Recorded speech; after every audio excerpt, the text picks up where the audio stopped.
Ready, aim, release! Anyone see my mammoth?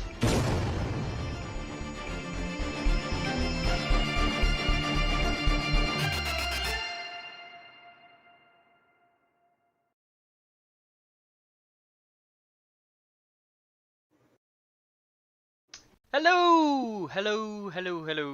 We are back for another week, right? Here we are.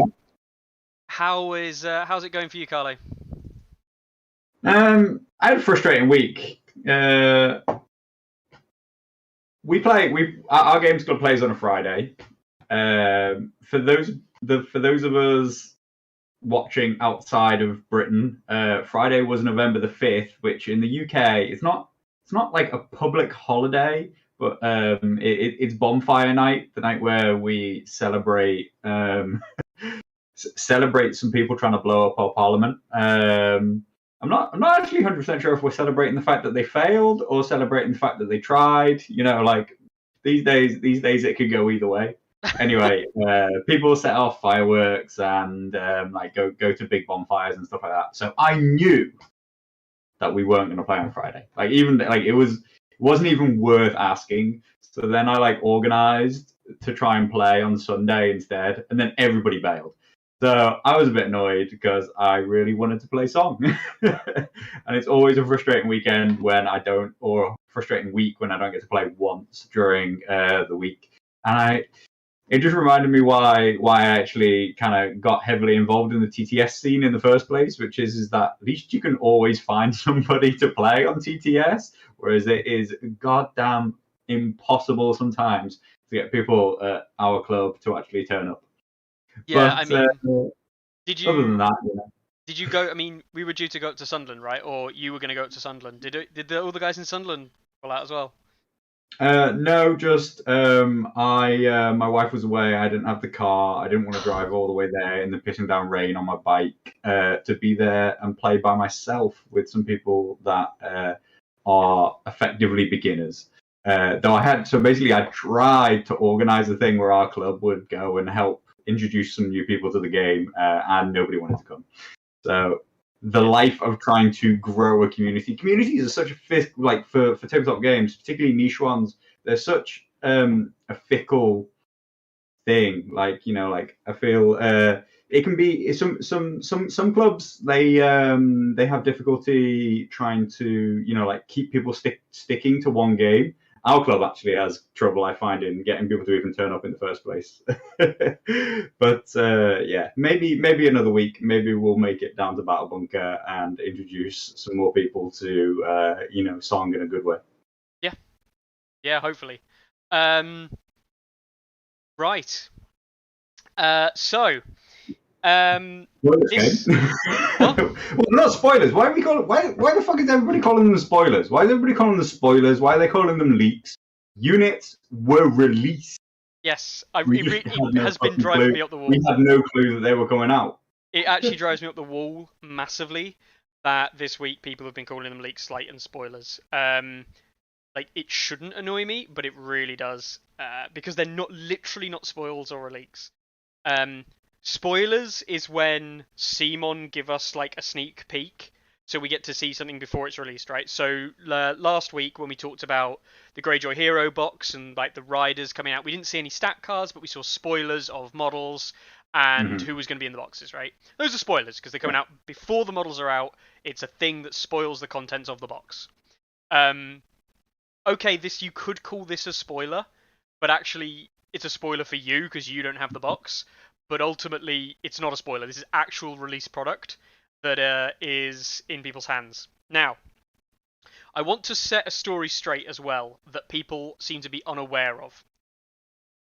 This product was bought completely legally by a store through Simon. Right? Asmodee don't function, Asmodee don't work in the Asia area. In fact, those of you that know may remember some time ago that company called Blitz Minis, friend Ben runs it. He was actually he was the distributor for the Asia region. Long story short, the relationship fell apart. We won't go into that. But basically, the distributor for the Asia region has not been Asmodee for some time, right? For a long time. Mm-hmm. They deal directly with Simon. Simon are based in Singapore and the Asia Yeah, region, so right? interestingly, if I got this right, that Asmodee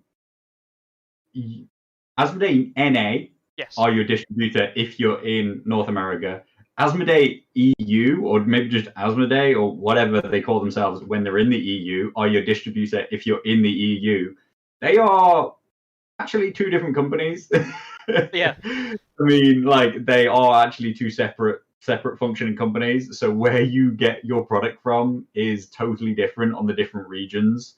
And I mean, that's before So, we start to look at the fact that there's Asmodee UK, Asmodee France, yeah. which are all independent. They're not independent companies per se, but they're almost like divisions of an overarching Yeah. group. And you wonder why, like, the stuff keeps randomly turning up on different sites and at different stores and in different regions, and like, oh my god, like, no wonder it's absolute clusterfuck. Yeah. That's the thing. It's an absolute clusterfuck, right? So, we have got some stuff to look at, obviously. Hopefully it's all... There we go. In Oh, here. bit I have jaunty. no idea what order these are coming up, by the way. I put them up here semi-randomly. So, first of all, we saw the Frozen Shore Bear Riders. We saw 5 units in total were released in this kind of drop. And we also saw a hero box, which will go through the Greyjoy hero box. So, for the first box we've got here, the Free Folk release, it is the Frozen Shore Bear Riders, which we saw in the Simon spoiler image at the end of their Simon Comic-Con, Simon Con, whatever they call it, thing that they did. I can't remember what it's called now. Simon The Expo, I think they call the it. Expo, yeah.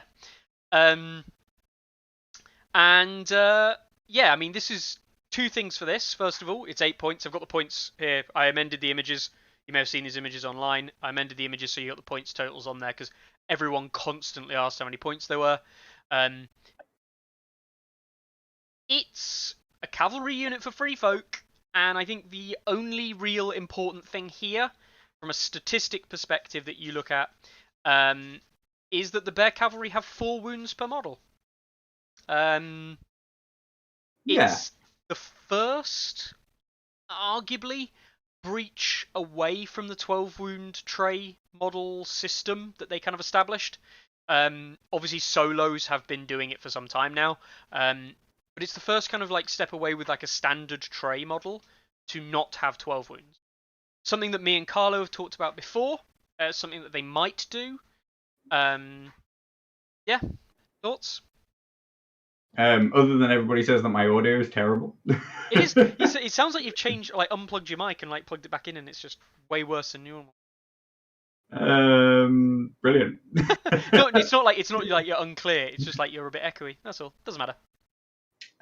We'll see. We'll see if I get a bit closer. Tell me if this is better or worse, everybody. It is super interesting, right? Like this unit. When I first saw it, I had to go and check coordination tactics, which is infantry only. Yep. It is not. It cannot give those 3 keywords to another unit, and it cannot receive keywords from another unit. It can't gain Spearwives Charging Volley, and it can't give up Vicious Sundering and Precisions to a unit of Spearwives or anybody else. If it could, I would have been like, oh my god, this is like a centerpiece of an army. The combo potential is amazing. Otherwise, it's kind of like okay. Like it is okay. Like this unit is fine. It is very it's very different that they stepped out into this 4 wounds per model. And I actually think that the ramifications we don't really know until we see it on the table. But I think that like it sits in that position of it's 8 points and it probably doesn't do enough. Yeah. So this is a unit that I actually think anybody who plays Free Folk will look at and go, cool. I want to own this unit. It's a unit that I will find use for. And anybody who plays Free Folk competitively will know that this unit is not a unit that you would ever really try to build into a competitive build, right?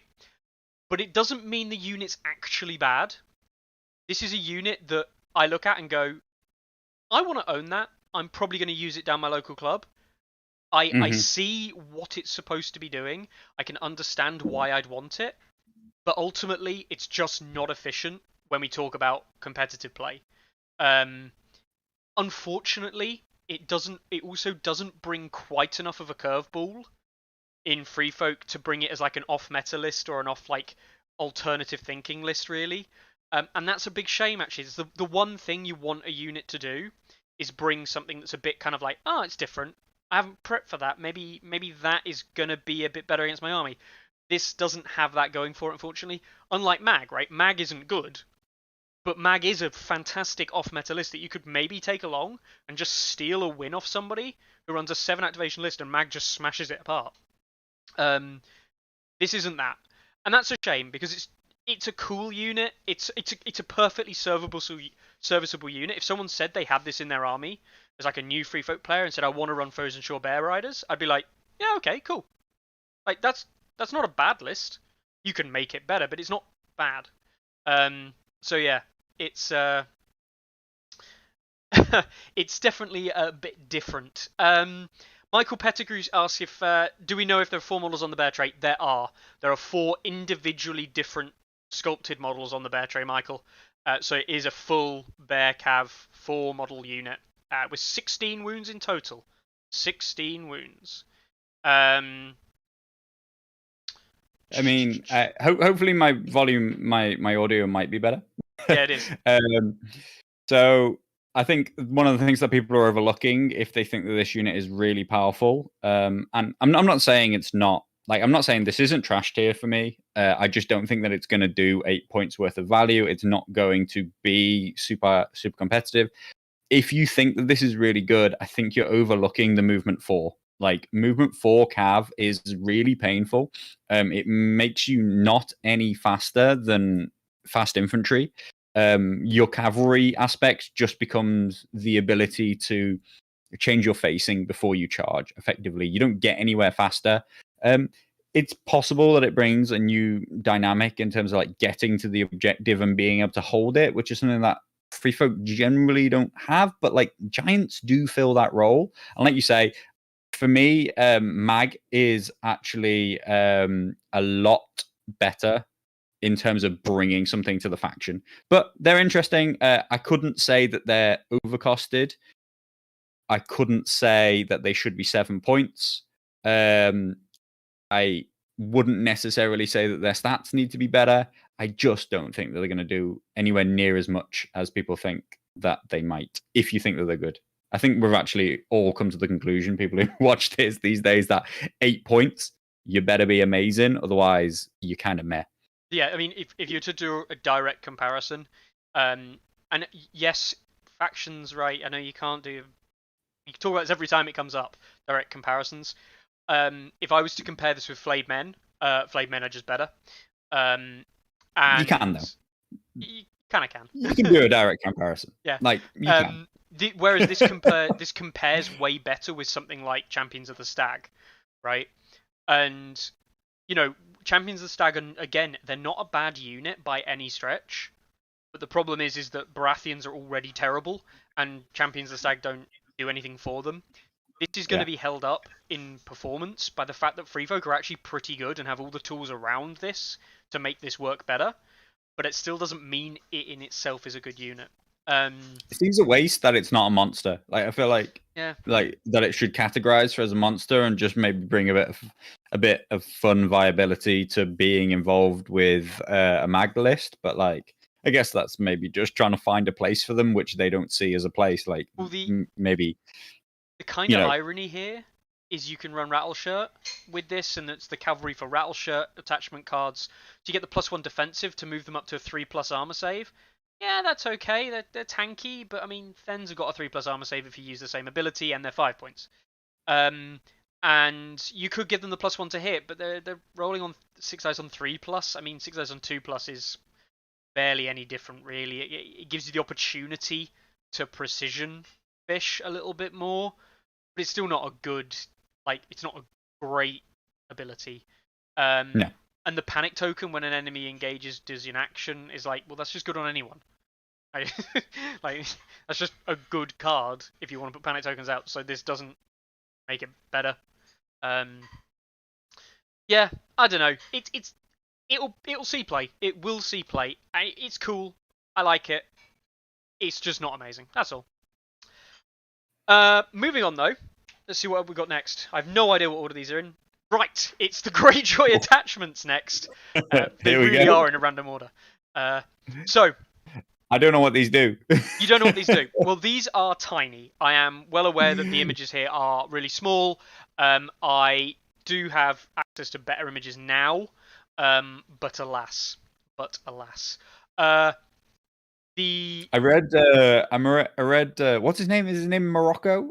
Makoro. Makoro has insight and supply aid, right? Yeah. I feel that I feel that that's not worth 2 points.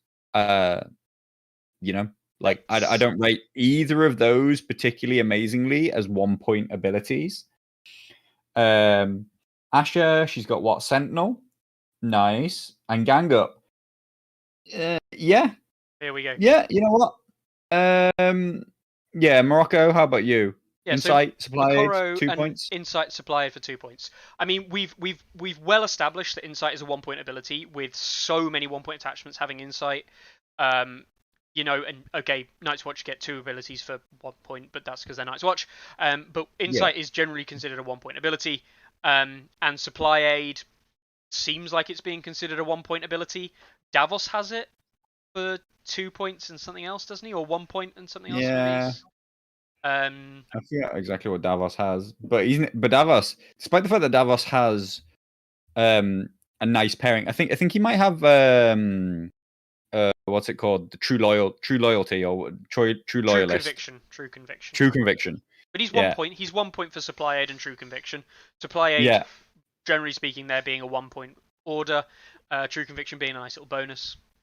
So. Yeah, I feel like this package is a bit overcosted, considering. Yeah, like I just overall, I don't want either of those abilities for 1 point, particularly.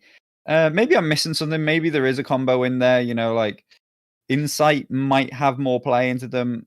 Greyjoys are a little bit like maybe supply aid has a place in them. They are a bit like, hey, big unit with pillage tokens on it, support unit over here. Maybe I would like to supply aid models from this crappy trappers or bowmen over onto my silenced men or my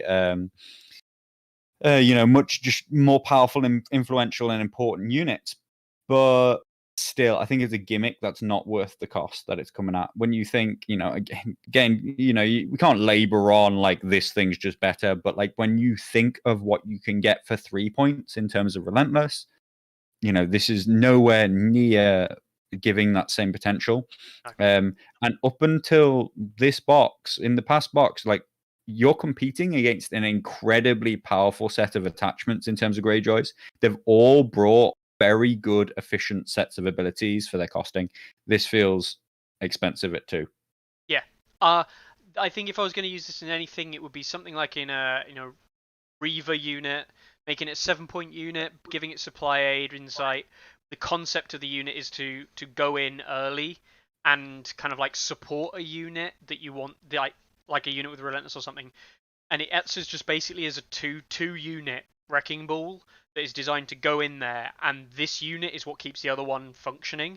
You just supply aid over all your models, and you don't care because Insight still lets you hit on those maximum ranks, give you the Vicious, double down on those tokens, just basically keep 2 Reaver units just punching constantly through, with the idea that this is the one that eventually dies. But, it's a lot for a 7 point unit. And it's not that good, it's just how I envisage it's going to be used. So, unless you're Night's Watch, you couldn't possibly imagine that package comes in at 1 point. But at the same time, I don't want it for 2. No. Cool. So I think we're going to talk about Asha next. Cool. So Asha is another 2 point attachment. Let's Pachow. Oh no, wrong. What does she have? Sentinel, and Gang Up. Again, 2 abilities generally coming in the 1 point apiece kind of points costing. Unless you're called Night's Watch, and then it costs you 1 point for Sentinel and another ability. These ones I'm more interested in. I'm more interested in this package at 2. Yes. Well, Sentinel, it's been well regarded that Sentinel is a strong ability. Not because it's not really an extra attack most of the time. Because your opponent has to play into it a little bit, but you can set up scenarios, certainly with when you've got... See, this is the big thing. In something like Baratheon, Sentinel's really useful for maneuvers, but you're rarely going to be charging. In something like Free Folk, Sentinel becomes much more powerful because you have activation advantage on the most part, just like Greyjoys do. So Sentinel becomes much more likely to be a charge because you can be in flank arcs, you can be in the sides of things, you can be in positions because you have the activation advantage to leverage those positions. And Sentinel becomes much more often a free charge. And if it's a free charge with gang up, more importantly, that is very, very good. Because you know for a fact that gang up's working. Yeah. They're engaged with the unit. They just attacked it. Yeah. Yes. She is 2 points to Elite Teddy. I agree with everybody that she's not a bad 2 points. No. I still prefer Asha 1. Yes. For 1 point. She has really, really great abilities for 1 point. Yeah. And so this is a tough sell. It is interesting though that people are talking about Asha enables Carl, and that maybe getting more use out of Carl, getting Sentineled into kind of the right combats to kill off attachments could be a thing. Not trash at all. Competing against a very good character who sees a lot of play in one variant or the other in Greyjoys already. Yes. Cool. So that moves us on to Baelor Blacktide next up on the list. Now, Baelor is another 2 point attachment. And let's have a look. It loads up in the right one. There we go. Boldness and courage, unyielding. I kind of don't care, maybe. I don't know. If I was going to run this, I'm probably running this in Bolton Bastard Girls or Bowman because of the +1 dice at range. And the unyielding for -1 panic damage is pretty damn good on a unit with terrible panic stats because it can limit your damage output from them. I'm not using this in a melee unit realistically. I mean, +1 dice on a unit of Reavers is nice to get you up to 8, but you aren't killing anything. I mean, you're still not over the threshold of one-shotting stuff. So it's just not enough really for me. Yeah, again, for me, they still haven't solved this 2 point limbo, which is there are characters for 1 that are bringing great abilities. There are characters for 3 that are bringing game-changing abilities. 2, they just don't seem to be able to nail it for me. Just having 2 1-point abilities doesn't make you worth 2 points. Because there are some people who are effectively undercosted at 1 that you have to compare yourself to. And he's just in there. He's not bad. They're not bad abilities, those 2 things. But these 2 don't hugely synergize together. And I see no real obvious place for him. And I don't want 2 points is such a huge step up. We're talking Reavers into Iron Makers, Silence Men or Iron Makers, or that's such a huge change. Reavers are already a very, very good 5 point unit. That step, you have to give so much to be worth 2 points. And again, don't think so. No. It's not. The thing is, it's like all these things. Do I think it's bad? No. It's just not effective. And not for me. I can imagine this. I can imagine actually this scene play because I think people will pick it up for the unyielding, which people see as a weakness in Greyjoy. So I think people will play this. That doesn't mean I think it's good. So yeah. that moves us on to the last one. Now, the last one is our friend Dagmar Cleftjaw, who is a 1-point attachment, and Carlo. I just want you to have a little look at this. Does this look familiar to you in any way, shape, or form? Looks a little bit like Fat Belwas. No, this is Dagmar Cleftjaw. This isn't Fat Belwas. Okay. Just don't Yep. don't get the two confused. They look very, very different. Ignore the fact that their cards are identical, but they look very different. Yeah. I don't know why he is identical. And I don't know why not. That's not a problem. no, Not it's for me. not. It's not. But like, I mean, not everything has to be effective. Actually, is he identical? I'm not sure. I don't. Well, actually, should we check? Because it's exactly the kind of thing that. Yeah, like I think I was gonna say, I think we'd complain more if he was different, and we'd compare which one was better and which one was worse, and we'd talk about why is one better than why is the other one worse. I hope that they're identical. For what it's worth, they actually aren't. But they are. They're not. They actually are Oh, the okay. same. They're the same rules. But Vicious, Sundering, always rolls highest attack dice and reroll attack dice. It's interesting. It's really a it's a very grinding mechanic. And grinding mechanics aren't super competitive. But this guy, it's only a point, right? Like yeah. That's the thing. I do actually think that for a point, it's an okay ability. I don't see. I've not seen anybody do anything brilliant with Belwas so far. So I think that maybe he has more potential in Greyjoys. Well, Ilya points it out To be there. confirmed. Ilya points it out there in Iron Makers, because Iron Makers typically do take so many hits in a game that this might be very good, and these are all abilities that Iron Makers don't have. So you're not even doubling down on anything. This is it. The thing is that people argue the same for Belwas in Pikeman, and I've never seen Belwas in Pikeman get value. Yeah. Why do I believe that Dagmar in Iron Makers is going to get more value? I just don't. Yeah, I just think that you're paying points to push the unit into the direction of like, well, I'm just never going to attack that. Yeah. I think that he might have play in Greyjoys in general, because things like what is dead may never die can trick your opponent into thinking they're going to kill you, making them want to attack you, and then you don't die, and now you're like, hey, I've been attacked 2-3 times, like I've got great profile, I've got great attack keywords, all this kind of stuff. I am a little bit with Grusilug.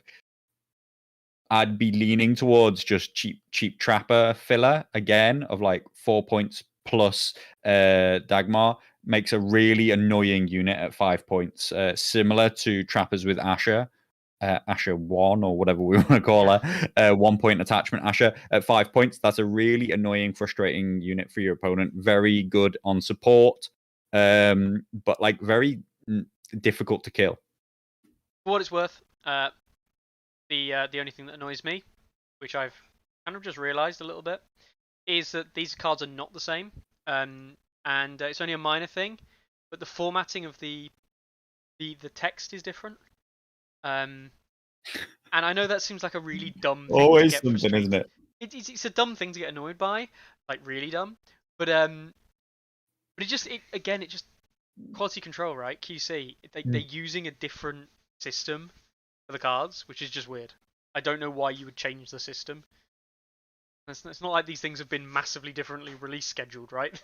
They're not that different apart. Anyway, so we move on, and that is the end of the attachments, the 4 attachments that came out. Next up, we have the much more infinitely interesting commanders. So we've got 2 commanders. Yeah. Mm-hmm. We've got Baelor Blacktide and Dagmar Cleftjaw. So let us have a look. Firstly, at let's go for Baylor.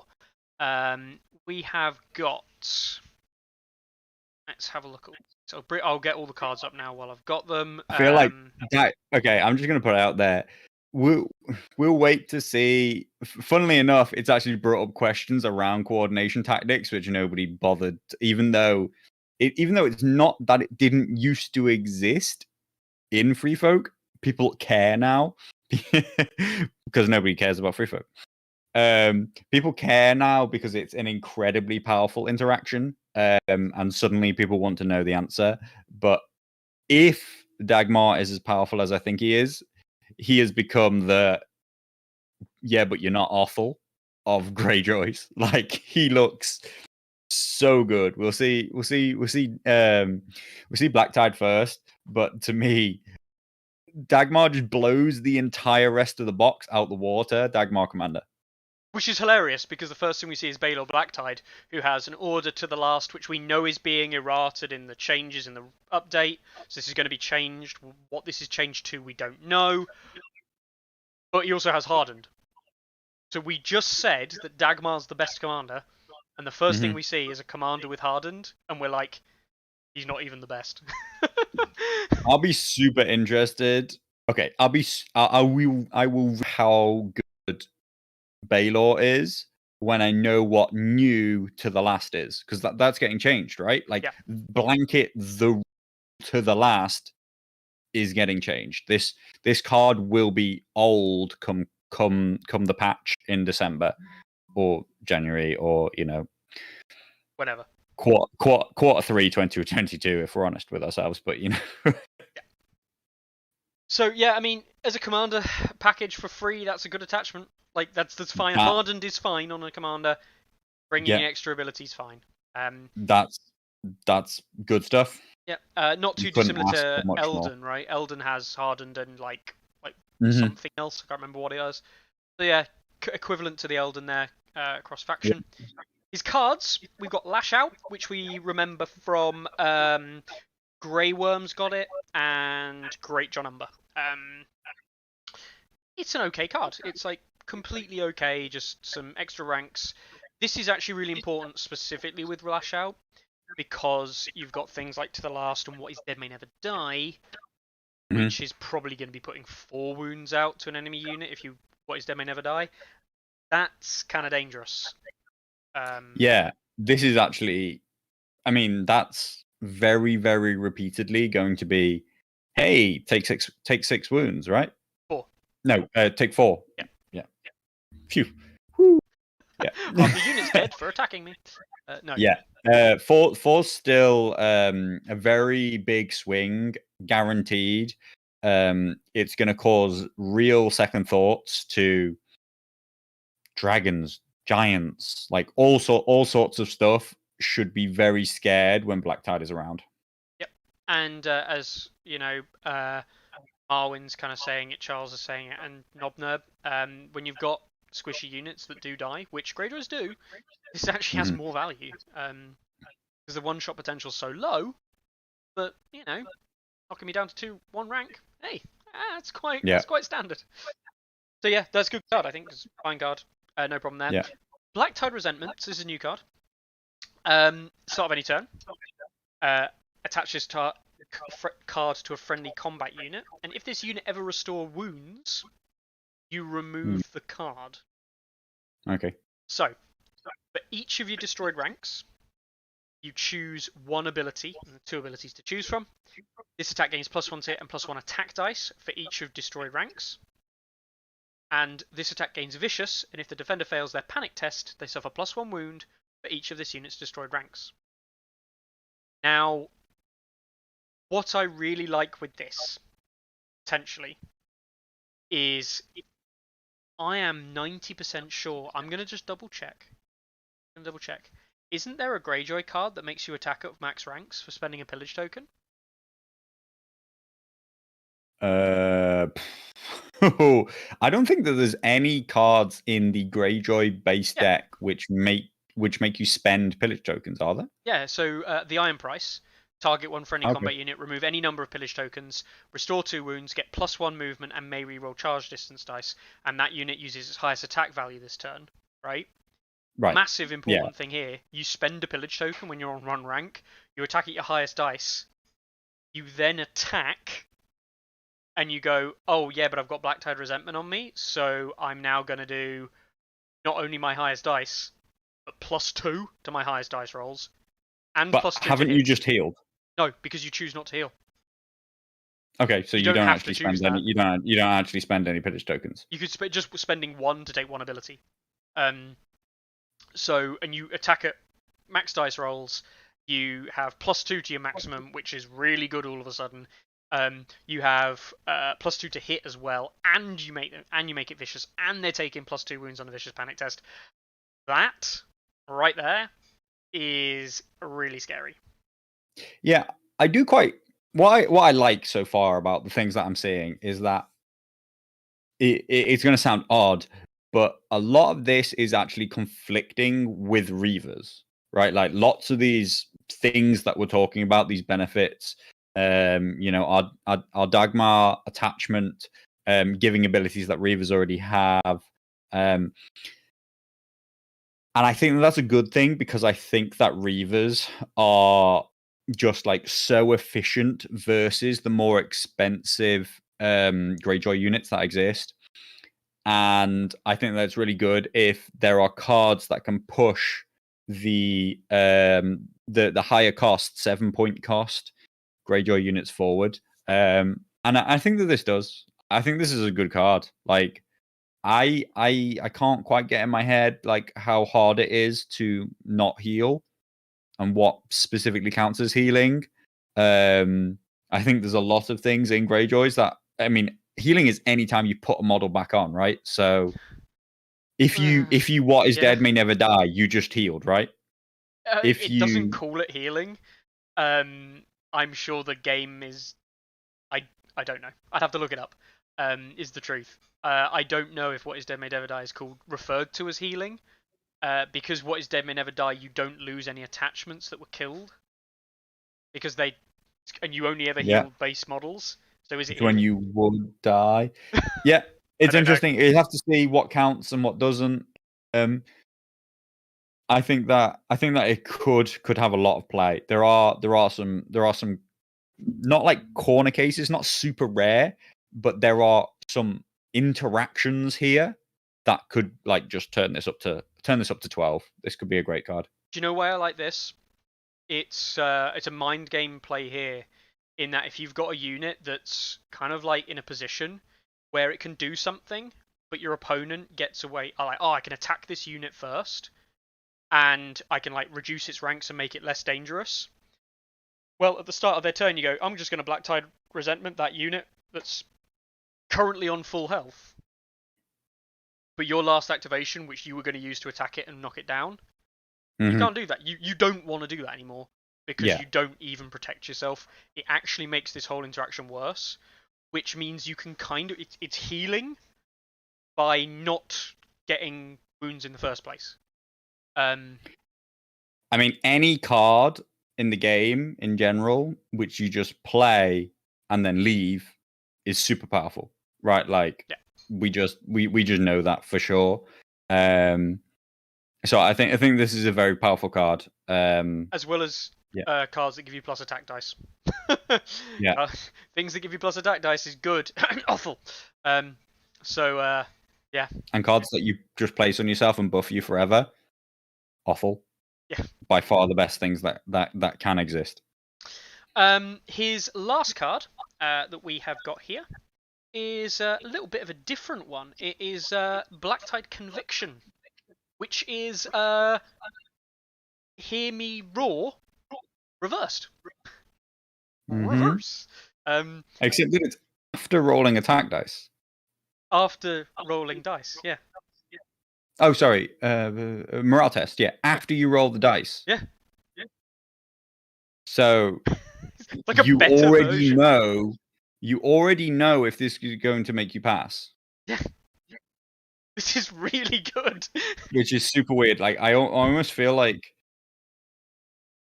like that you've given that the wrong trigger. You've given that an accidental trigger, right? Like surely it's before rolling dice. Why would you give a known 100% benefit? All it can do is improve your morale to the point where, well, you're definitely going to pass or you're definitely going to fail unless somebody miscalculated something and thinks that they're going to play it and make themselves pass. It seems so odd. It's effectively like after the dice are rolled, auto pass the test, but it doesn't say auto pass the test. It's weird. It's a very weird trigger. Yeah. It is. It's super weird. And result though, it's a really good card because it's basically like it's not an auto pass, so it's not really, really good. But it's an auto pass in any panic checks that are close. Yeah. And it will automatically make your fail a pass if it's in the right region. Yeah. Where does the timing come with the panic token? It'll be before this. So the panic token comes first, then so you can't like do it and then your opponent's like, all right, well, use that panic token and re-roll that to try and get an even lower result. Yeah, that's weird. That's like, a weird card, weird trigger. Yeah, I don't like that. I don't like that they're trying to be really cute with it. They're either trying to be cute with it or they've got the trigger wrong.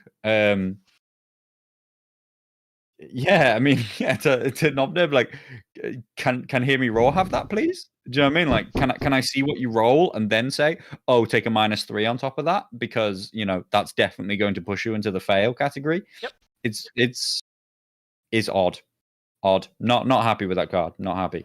What I like about this, and this is actually a slightly kind of like different take on it. This is on a morale test. And specifically, this is superb with something like To the Last. You assume, I mean, we've got to assume at this point, if your unit's To the Lasting, it's on 1 rank. And I'd hope that you've gone probably a rank of damage to your opponent. If you haven't done a rank of damage at this point to your opponent and you've just been one-shot, then you're probably going to die anyway, so what does it matter? But this is potentially a +2 or +3 check To the Last, which then makes To the Last really good, like really. Mm-hmm. And I like that. It's weird that it also works on panic tests and all of that shenanigans. So yeah, he is very good. Like I like him. I like him more than any Greyjoy commander that currently exists. Currently, by as in like you haven't seen Dagmar yet, right? Yeah. So Dagmar, martial training, which is a fine ability. Vulnerables are a little bit of a commonplace thing in Greyjoy, so it's not like amazing. But reroll attacks when you're in combat, fine, great, love that on Reavers. 100%, please. And gang up. Gang up. Yeah, martial training and gang up. Absolutely bang on. That's a 2-point attachment right there. Should we look at his cards? I mean, I wouldn't pay 2 points for him, but yeah. Obviously. Still, it's a 2-point attachment. For free. Lust for Glory, which I really like as a card. I really like this card because of it's going to be difficult for some people to get their head around how this works, I think. But I like this because it's a way of destroying the absolute reliance on Eric that Greyjoys seem to have.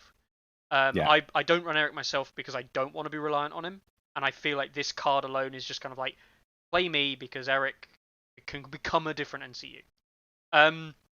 I also, as I was like hinting at, I like that it semi conflicts with Reavers. Yeah. That like again, it's like please play this on one of your powerful units, not on your cheap spammed 5-point unit. What do you know? What makes it even better? It has semi counter synergy with the Ironmakers as well. Like with the -1 to save, the 2 pillage. Yeah, you only get a net. You only getting yourself a net total +1 save. If you've got no tokens, you're going to take yourself to 2 tokens, but you lose one of them with the but you're gaining the +1 to hit. You're gaining great viability out of that with critical blow. Yeah, I like it mostly on Silence Men Reapers, and Reavers, right? Yeah, Reapers. Yeah, Yeah. Reapers, not I know, right? Reapers. So similar. Okay. I like it. I think it's a good card.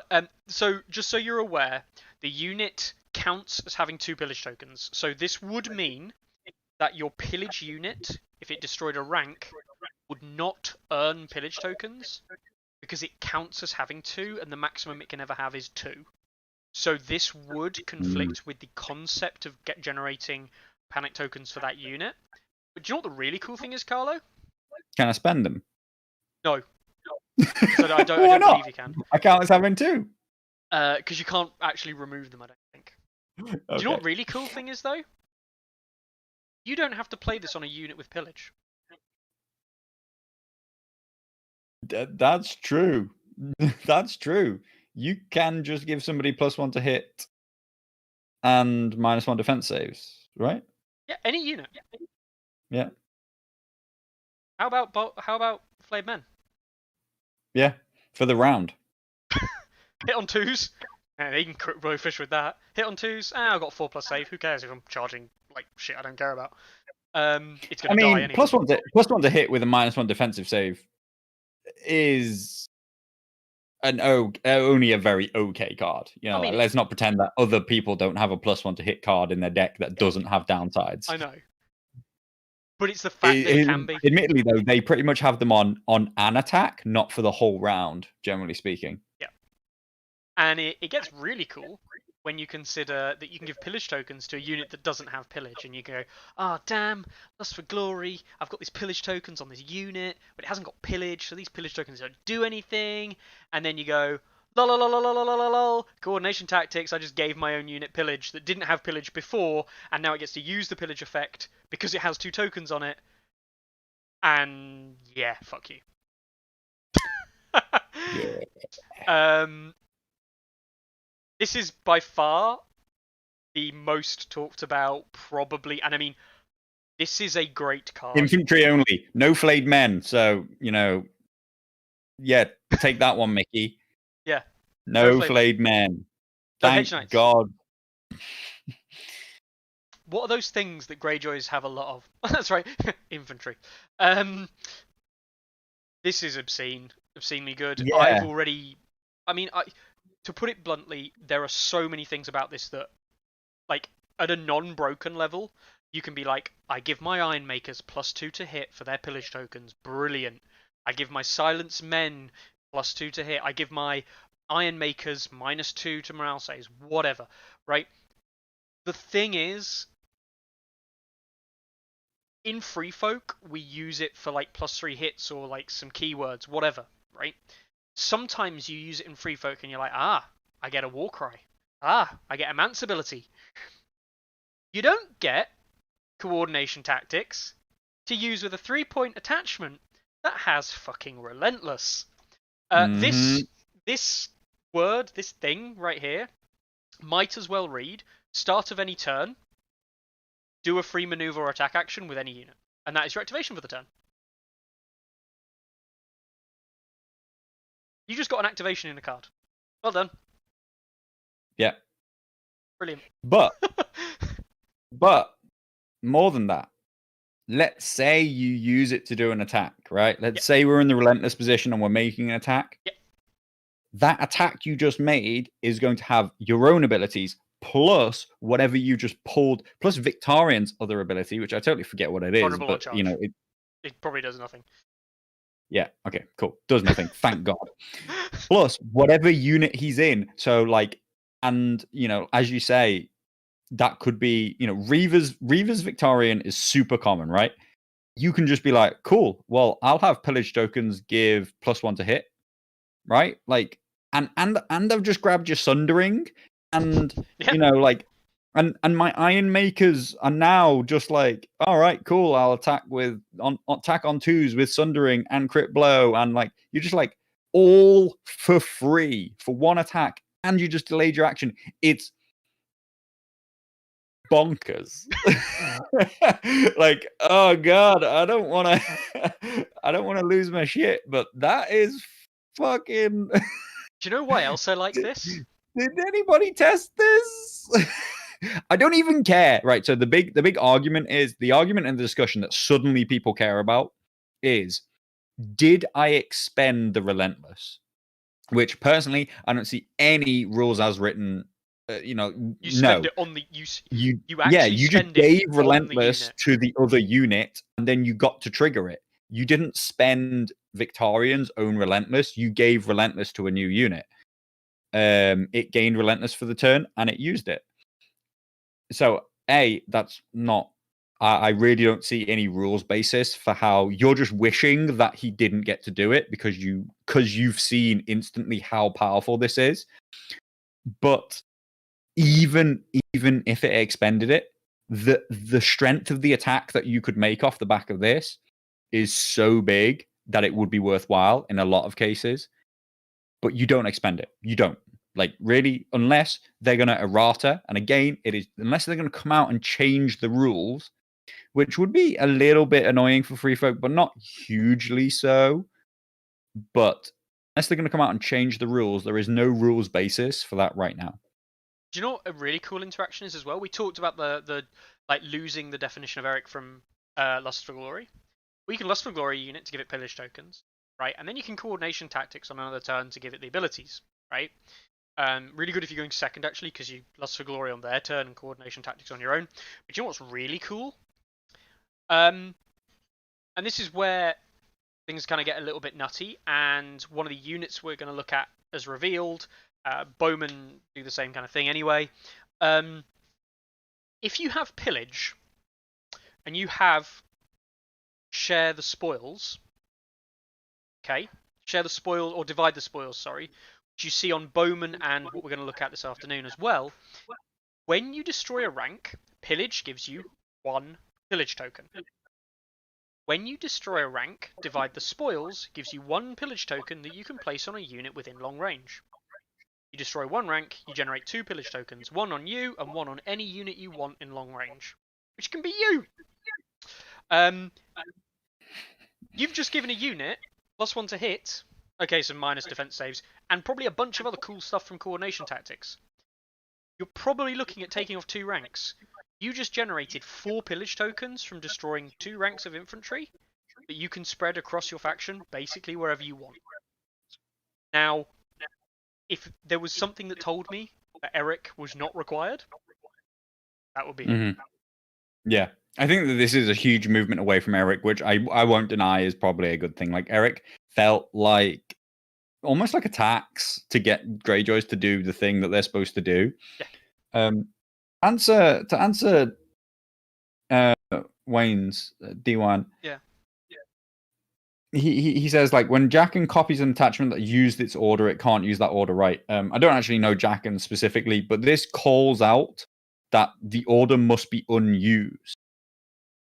So, like, because which presumably means that if you copy the order and it's already been used, then it's already been used. I've always assumed that. Yeah, but if you copy an order over and it hasn't been used, you've got an unused order, you use it, and the unit who just gained that ability just gains an order token, right? Like, it doesn't go on to the person who originally had the order. No. I really that's 2 amazing cards. I don't care what's on his 3rd card. Do you not? Are you sure you don't want to know what's on his 3rd card? I do care. I don't want to care. I want it to be blank. Knowledge paid in iron. Discard 2 pillage tokens from 1 friendly unit. If you do, choose 1. Return 1 tactics card from your discard pile to your hand. Or look at your opponent's hand of tactics cards and discard 1 card.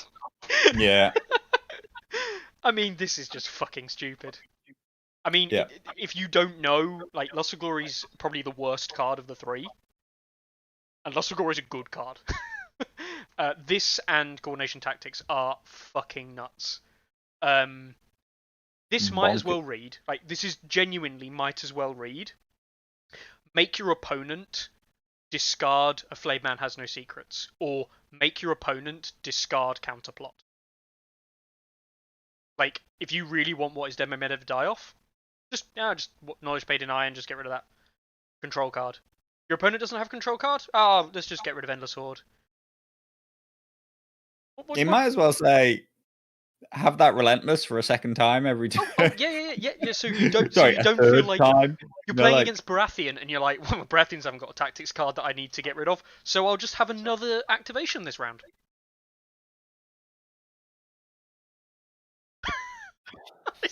This is nuts. Yeah, I think that the pair of them are the new 1 and 2 in the Greyjoys. Like, and they're also a great pairing with themselves, which is that I think Black Tide brings some really amazing defensive combos to keep you alive, to keep you on an objective, to keep you scoring 2 points a turn. Hardened is just that. His cards are grindy and frustrating, and this guy's cards are just like explosive and unbelievable. As a whole, yeah, like every single it's not a great box, because I think that most of the things in here are worthless. Like, they really are, like that, and that's annoying. But I mean, Greyjoys, do not miss this box. Like, do not miss this box, because those 2 commanders are absolutely the best 2 things that you have. I mean, this is just Doug said, wouldn't they just use counterplot though? Yeah, they could use counterplot on Knowledge Paid in Iron, which is basically like, I spent 2 pillage tokens and made my opponent effectively discard counterplot. Sure, they used it, but it's the same thing as discarding it, right? And the cool thing is, if they counterplot it, you didn't even spend 2 pillage tokens to make them use counterplot. So, yeah, that's true. I mean, I don't know why you would counterplot it. Like, unless you've got a card significantly better in your hand, which you're trying to protect, or counterplot's the thing you're going to lose. So you might as well make them pay the price to take your counterplot, rather than having a chance to fail and have them take another card on top. There's a chance as well. I think the recursion of the card is more powerful than the taking of the card, but like, I still, disagree. taking of the card could be really, really important in certain matchups and certain situations. I disagree because of the other part there. Look at your opponent's hand. That's true. That's true. Just knowing full information. Like, you just look at me, oh, my opponent's got field control and like that and like that. Cool. So if I take horses, I like block Endless Horde, or if I take horses, I'm going to get field controlled. So I just won't do it. You know, you can set up so many little things. And that's yeah. I don't know what. I semi feel happy for Greyjoys, because like, it's not wrong for them to get some new powerful things, right? Like, it's not like we're talking about the best faction in the game getting more toys to make them ridiculous, right? And I do think that there are interesting, like, high level interactivity between units. It's got a little bit of the free folk thing going on, and it's got too much of the free folk thing going on, which is they're stealing the free folk identity in a lot of ways.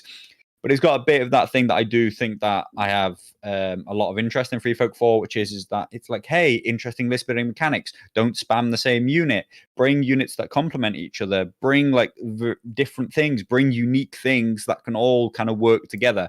That's where the game should be. That's where you want the game to be. You don't want it to be crossbow captain, conscripts. Like that's not fun, interesting. It's not interesting list design. It's not interesting play style.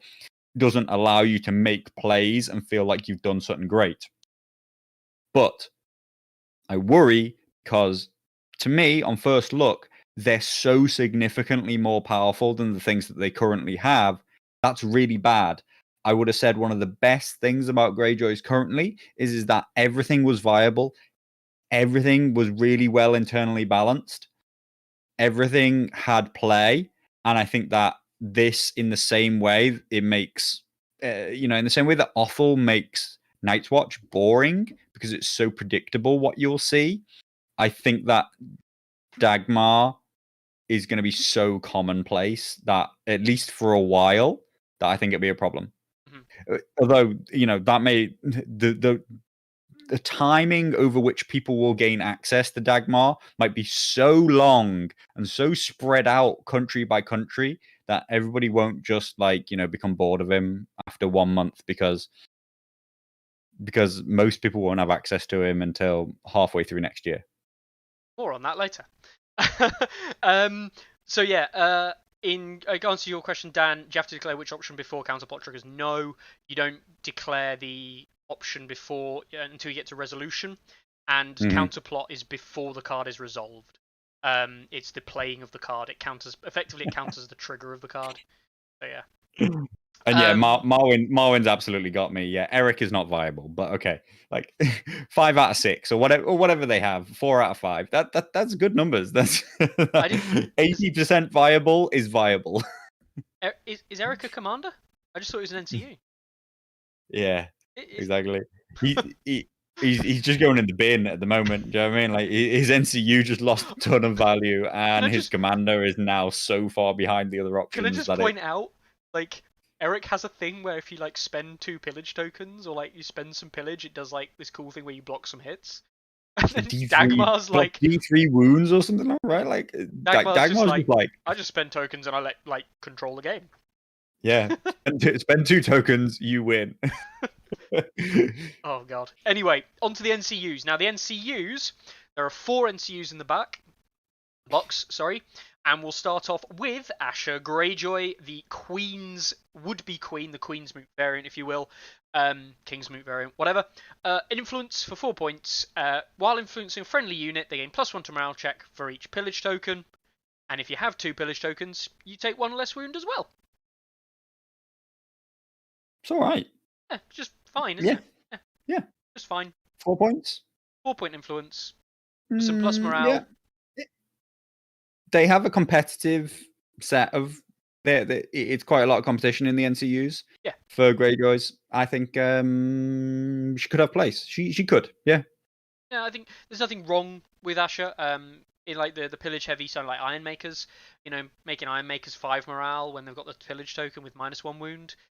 Actually, really good when we consider Silence Men, right? Silence Men having -2 wounds from failing panic tests. With 2 pillage tokens, you drop Asha on top, and it's -3 wounds from failing a panic test, which is you can't panic me to death. Yeah, that's really good. Interestingly, people bring Asha 1. She's brought for her war cry, right? But which is a great ability, but effectively, you also bring her for that 5 morale. This is if you need to really desperately need to save that point, you can basically just transfer her into an NCU instead, and you're getting the same similar morale kind of bubble. Well, not bubble, but instantaneous effect without spending any more points because you were already going to buy a 4-point NCU anyway. So you've transferred that ability onto something that's semi-free. That's a bit of a weird way to put it, but if you desperately need to save a point on Asha 1, then Asha NCU seems fine. But I'd still probably be buying Asha 1 a lot of the time. Yeah, I think if you've got the space, you buy Asha 1. The other thing is that the 4-point NCU packages that Greyjoys have is already semi-competitive with Roderick, Wendermere, Eric, and of course the everlasting Greyjoy NCU, otherwise known as Tycho. Filling those 4-point NCU slots, which people just want. So you've already got 4 really battling it out in a lot of your list builds. Asha joins that pack of 4, but it doesn't really it's not breaking in and saying this is the 3rd NCU or the 2nd NCU. It's kind of I'm here too. Maybe you pick me. Yeah. Yeah. So that's Asha, the 4-point NCU. The other 4-point NCU is Carlo's favorite NCU ever designed. It's a guy called Christopher Botley. What is it that you said when this was first shown? Your first words, I think.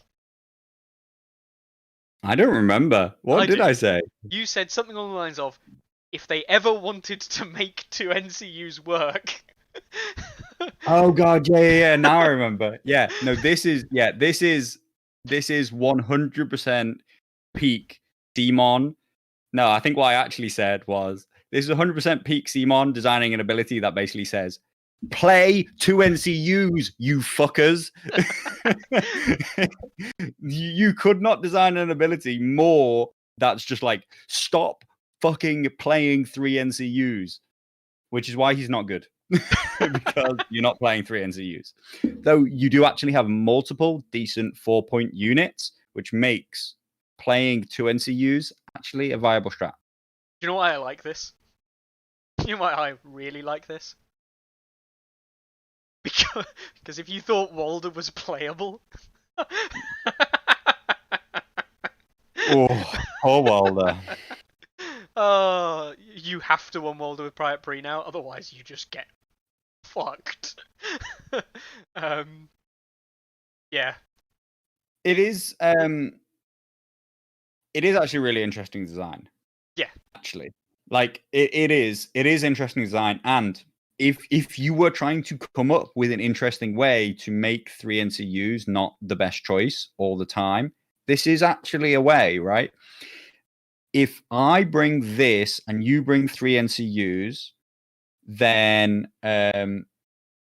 once per game, I can say there's only 4 zones this round, which means that we're both going to race to fill it with 2 NCUs, and your third NCU is an actual waste, right? That is different to when we both play 3 NCUs and we alternate 50-50 that we're each losing one. And loads of people will say like, oh, half the time I lose my NCU. No, half the time somebody loses their NCU. But this is different because when we bring the tactic zone down to 4 spots, not 5, there is space for 2 NCUs each, and we race there, not 2 NCUs each plus somebody gets an extra one. Add on top of that, you got that secondary effect, which is a little bit like Courtney's effect once per game. And you're going to say, again, I'm going to punish you for putting your third NCU down. It could actually be their second NCU if they're going later than you in the round or whatever. But like you'll play this when there are only 2 zones. I think that that's a very interesting space, and he may find play one of your lists just because it's such an annoyance to the 3 NCU staple that so many factions live by. Off of an effect to make you not pick 3 NCUs into him. It's only going to happen once a game. The thing is that once per game might be enough to buy a slot or buy time. Now, if we were to look at the kind of things you'd really want to shut down with this, my meta answer immediately would be you stop horses. You stop an outflank unit, fuck you outflank, fuck you endless horde. That's pretty sad on a key turn. Yeah. You also against the offal lists, you know, they might spend Baelish early on round 2 to get the bunny bags or something. And if they haven't got Baelish, you go, fuck you, offal, you don't get the bags at least this round. It neuters him a little bit. It makes it play around a little bit more. I don't think he's good. Like, I'm not saying he's good, but I really do think that he might find a place in certain metas or in a tech list because of what he brings. And specifically, and here's the big one, Greyjoys don't lose out. You can take a 4-point unit of archers on the board and like, oh, I pass with my Greyjoy archers sat on an objective in the back left corner, and you'll activate and pass with your NCU. It's basically the same thing, you know? Yeah, it works for them because they have not just archers, but archers and trappers in the 4-point slot and can do stuff with them. Specifically, like bringing an extra unit of archers and just being like, all right, well, I'll take a crap shot with these archers. You're shooting somebody in the front. You don't expect it to do much, you know. I'm not saying like it's such an impactful thing, but that's more impact than pass with an NCU. It starts to 3 NCUs exist because they just have better cost efficiency and more impact on the game than bringing a 4-point unit. But if you can just slightly tip that balance back in favor of 5, or even in Greyjoy's case, maybe like 6 combat units plus 2 NCUs plus a Relentless plus Dagmar.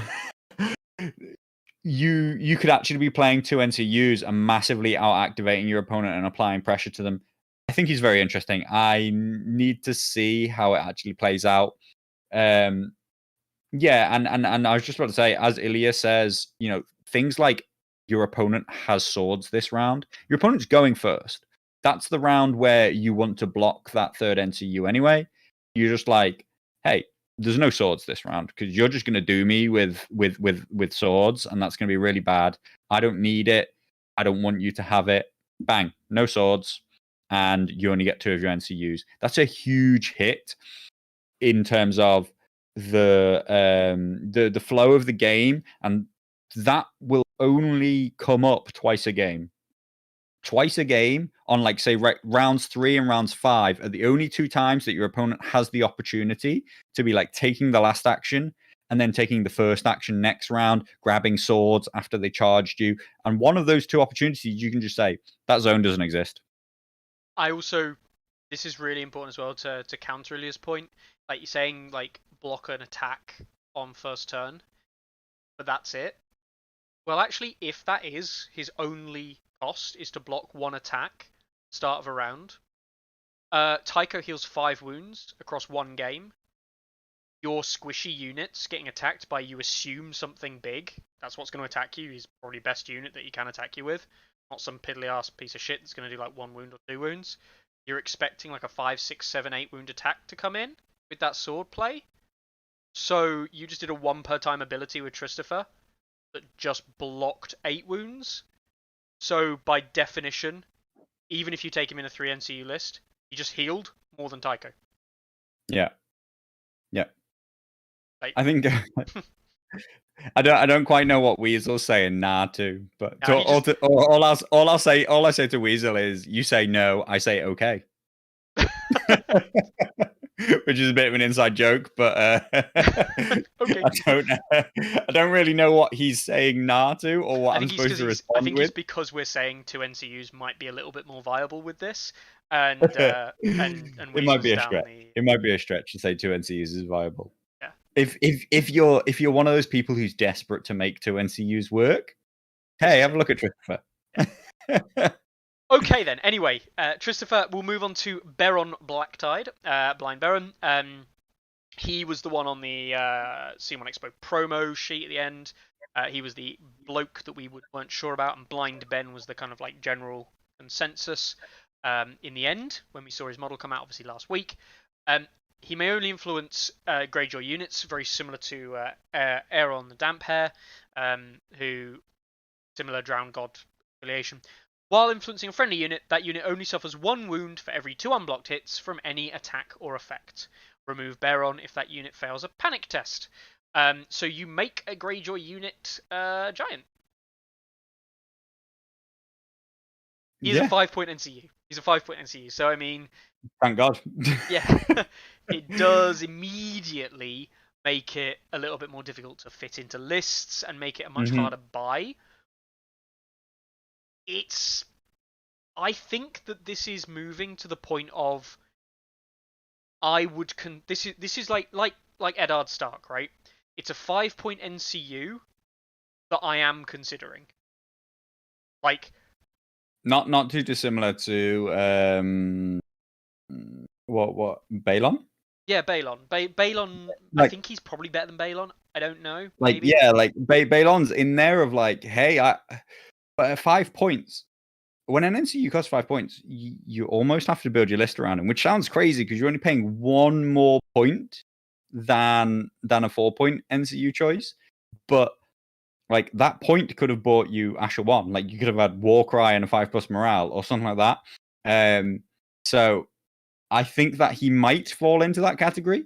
That, like, you might be able to build your list around this. This could be, this could be a thing that you can just push a unit right out there. Like, when we start to look at what Greyjoys can put together in terms of, like, people call it like a Voltron unit, like a unit that literally won't die from,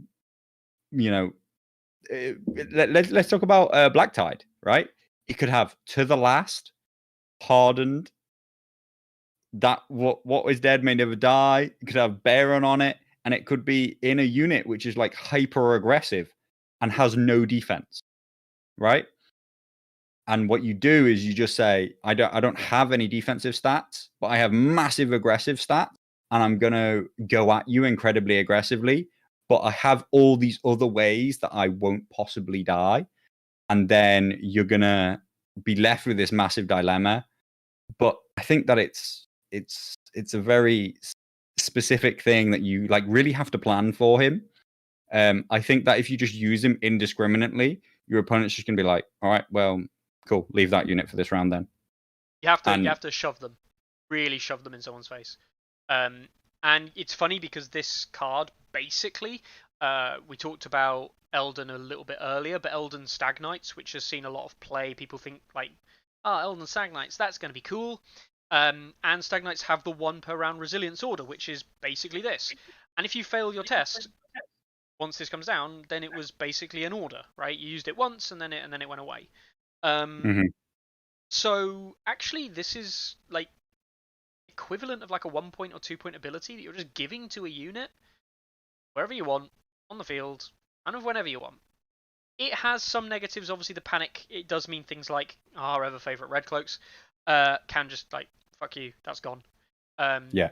Which that kind of sucks. You can't use it on a unit that's going to be aggressively attacking a unit, like with Visage potentially as well.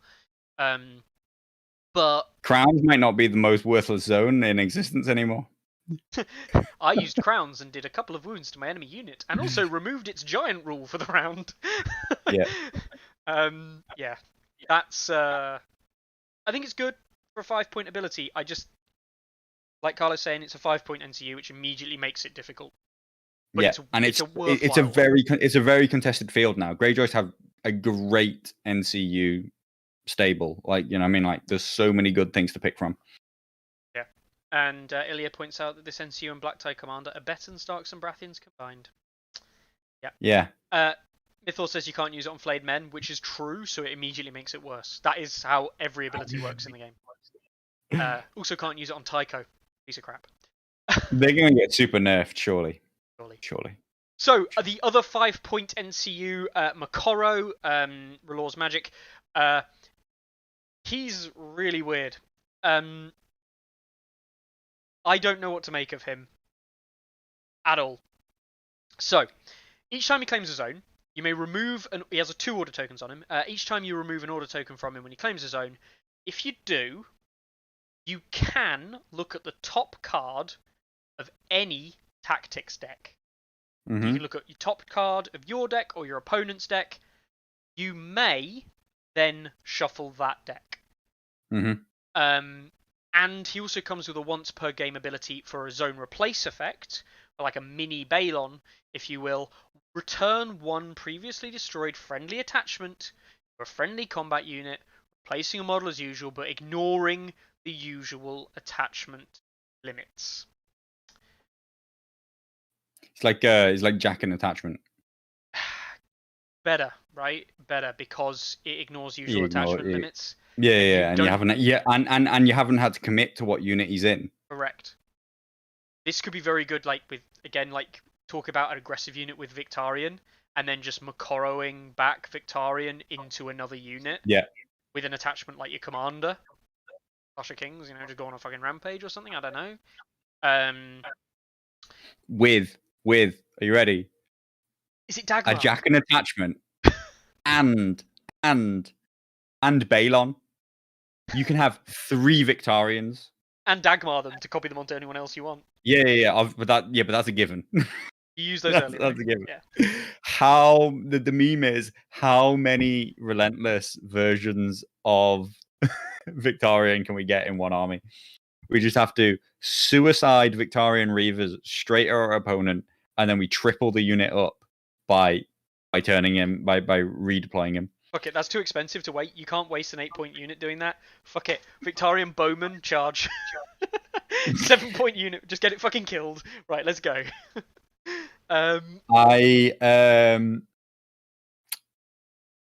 when I think about it in that way, his once per game per game ability, I believe, is worth a point. Like, I do actually think that the Jackin in a bit of a meme list is actually viable with suiciding Victorian. So the question is are his 2 order tokens, looking at the top of the decks, is he a viable 4-point NCU? Do we care about his 4-point ability enough to pay 1 point to have superpowered Jackin version? Although it is replace zone effect, which, you know, I think we're okay with. I think we're okay with the fact that it's a replace zone effect. I'm on the fence. It's a meme. You're obviously playing it with Victorian. It's only friendly attachments, so you got to have something worthwhile. It's Victorian or Commander coming back. Maybe. I do think Commander, like Commander Revive, is obviously very good. So I wouldn't count Makoro out. 5-point NCU does make it hard. You know, in a world where if your commander's dying, you're probably gonna lose. Like, Makoro's good, but you lost your commander already. Like, probably already losing. So yeah, it does counter to somewhat extent the Drogo assassination, but Drogo assassination, as much as it is annoying, isn't actually doing that well in the meta. If you're talking about meta builds, like, this is not a massive consideration really. Cool. Right, we'll leave it there then. We'll leave it there, and we'll get on to the most interesting thing of today, because we are nearly an hour and a half in. Carlo has to go at 9 o'clock, so we have got a lot of fucking shit to go through in 35 minutes. Easy. So I might do the end on my own, guys, but we'll manage that, I'm sure. So we have got coming up next. That was the NCUs. We've got the 4 units. So we've got Black Tide Chosen, the Lannisport City Watch, Shadow Tower Spearman, and the House Mormont Bruisers. We will start off with keeping it in the Greyjoy theme. Why not? Start with the Black Tide Chosen. Now, these are a 7-point unit, and yeah, I mean, they met a relatively cool reception to start off with. 7-point unit, 5 movement, 7 I wasn't 5 4 instantly 3+. like, oh my god. Yeah. 4 armor, 6 morale, martial training. Yeah, okay. Dauntless. Yeah, okay. Divide the spoils, so no pillage. Yeah, that. Good attack profile. Yep. Okay defensively. 4 plus 6+, pretty good actually on Greyjoy standards. Martial training's fine. Dauntless feels like a bit of a weird. There's no synergy there. I don't actually like Dauntless as just like a standalone ability. As a standalone ability, it seems pretty meh. It's only when it's like a red cloak, a Rose Knight's kind of like spam thing going on where healing really does something very specific for you. Divide the spoils felt, before we started talking about coordination tactics, like it was a big negative. I think that these have a place. I feel like these have a place in that new coordination tactics, one of everything. Can we play around with abilities and move abilities around kind of style? Yeah. Before it, I felt like, nah, I'll just take something with its own pillage, please. Yeah. I mean, this is a unit that I really don't think... Like, this is never going to be your mainstay unit in a list. For sure, 7 points immediately makes it sad. But, yeah, it's not neither really here nor there in terms of, like, standout. Like, if you just want a 7-point unit, this isn't it. But, like, if you want a 7-point unit that fulfills a role in something like a Dagmar list or anything else, like, this 7-point unit might make the cut over a unit of Ironmakers in some scenarios. Or Silence Men. The problem is Silence Men and Ironmakers already fulfill 2 very niche roles. I don't think Black Tide Chosen really fulfill a third that's just better. So yeah, yeah, and that's the thing. Yeah, I mean, I think Ilya is talking about the fact that the weapon is called Mastercrafted Axe, but the sword has an ability next to it called Divide the Spoils. that's not an error. That's how the Is that- bowmen are as well. Is that what it looks like? Yeah. Okay. Bowmen are like that as well. So Yeah. Divide the Spoils is an ability attached to their melee attack. It is not Yeah. the definition of Mastercrafted Axe, which brings on a whole other kind of like discussion around coordination tactics and do you copy the keywords that coordination tactics have. The simple answer is, guys, no one knows. Ask on the forum. That's the answer. Never been. No one knows for sure. No. Fine, whatever. They're just an okay 7-point unit. Yeah, Not they're every all unit right. can be amazing. They're all right. Yeah. I'm only interested in them in this copying of abilities, swapping things around kind of style. I'm not interested in them as a standalone unit. Next up, we've got the Shadow Tower Spearman. These guys were the 7-point unit that we saw for the Night's Watch. And guess what? They're a 7-point unit. And guess what? They have 5 movement. And because they're not crossbowmen or anything else, they've got 4 armor and 5 morale. God, we've seen that before. And it's a 7/7/4 profile, which is classic for all the Spearman type units now, with set for charge and unyielding. But they hit on 3s. They also hit on 3s, which is better than the Halberdiers and Cast-Dark Spearmen. Not, it's equivalent to Unsullied Pikemen for 7, right? So yeah. I mean, the thing is, these are not that amazing. No, not by comparison to the other things that you can pick. No. But there is a combo. And people have probably pointed out before, you may not be aware of it. Back in the days, do you remember of Visions, Carlo, when the Visions of all 2021, and we all said, hang on, it was Donald Noy, wasn't it? I think Donald Noy had set for charge, order, and of course Hunters exist with the attack retreat. So set for charge on Shadow Tower Spearman is finally in Night's Watch, but you can't give it to Ranger Hunters. So that's not a problem. Except Benjen. Benjen Stark has hit and run. And Benjen Stark... yeah, Ilya. Enter Benjen. literally, like, Benjen's like... But it's like, here's spoilers, set for charge, and then being able to retreat from combat, meaning that your opponent never gets to make their attack, is an NPE. Literally, Benjen's like, hold my beer. Do you know what's worse? Do you know what's actually, and this is, and I'm not even going to lie to people, this is just fucking frustrating. It's not that Benjen Stark has hit and run. It's specifically that for some fucking reason, his hit and run is different. Yeah. Everyone else requires to be engaged at the start of the turn to use hit and run. Benjen's? Fuck you. I don't have to. Fuck you. Fuck you. Fuck you. Yeah. Why? So Why? Other people's hit and run wouldn't have this problem and wouldn't have created this combo. But instead, they specifically removed the need for you to be engaged to be able to hit and run. So now you get charged, you make an attack, you retreat, your opponent gets weakened for it, and then it's your go. It's just like, what did you do on my turn? My opponent's unit moved forward a little bit and then took a load of wounds, and I got to reposition. That's what happened on his turn. So it has like 2 ways that you can look at it. One, it's attack this card, it's a combo. Maybe you won't have it, all that kind of stuff. Only happens twice a game. Maybe it only happens once a game because you only get the card. In some ways, that's better. It's better than it just being an order that just happens again and again and again.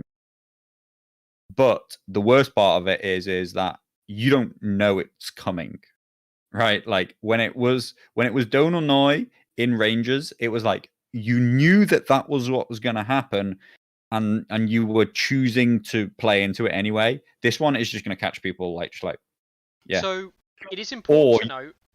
It is very important to note that Starks have actually had access to this with Blackfish in Dervishes, right? That's been a combo that they can do. He's got set for charge as a tactics card, and obviously they can make a retreat. Now, there is very frustrating part of this in relation to Blackfish, in that Blackfish Dervishes with set for charge as a card. And I looked at this from a perception perspective, right? When you're looking at a deck of cards, as a not a competitive player, as a competitive player, you probably know a lot of the combos, right? You're just aware of everything because that's what competitive players tend to do. They learn everything.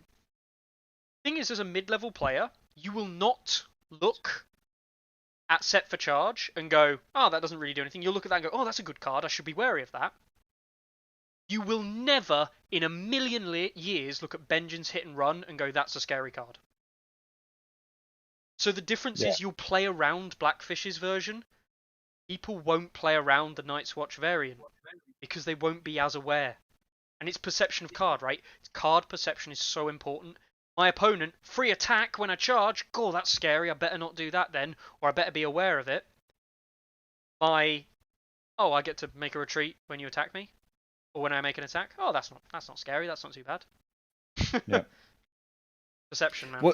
What's crazy is that this combo actually, I don't think, it's not even, as like things stand right now, it's not even close to the best thing in Night's Watch. Not even close, right? So it might not be a thing, but it's just another.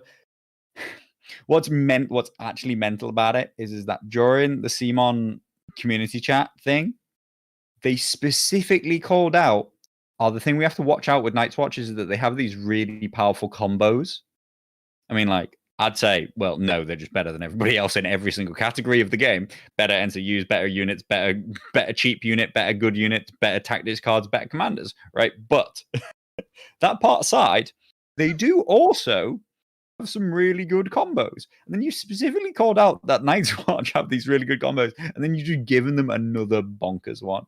And it's like, my God, do you listen to your own discussion? Like, do you listen to yourselves talk about the game? Because if you did, you'd learn a lot from yourselves.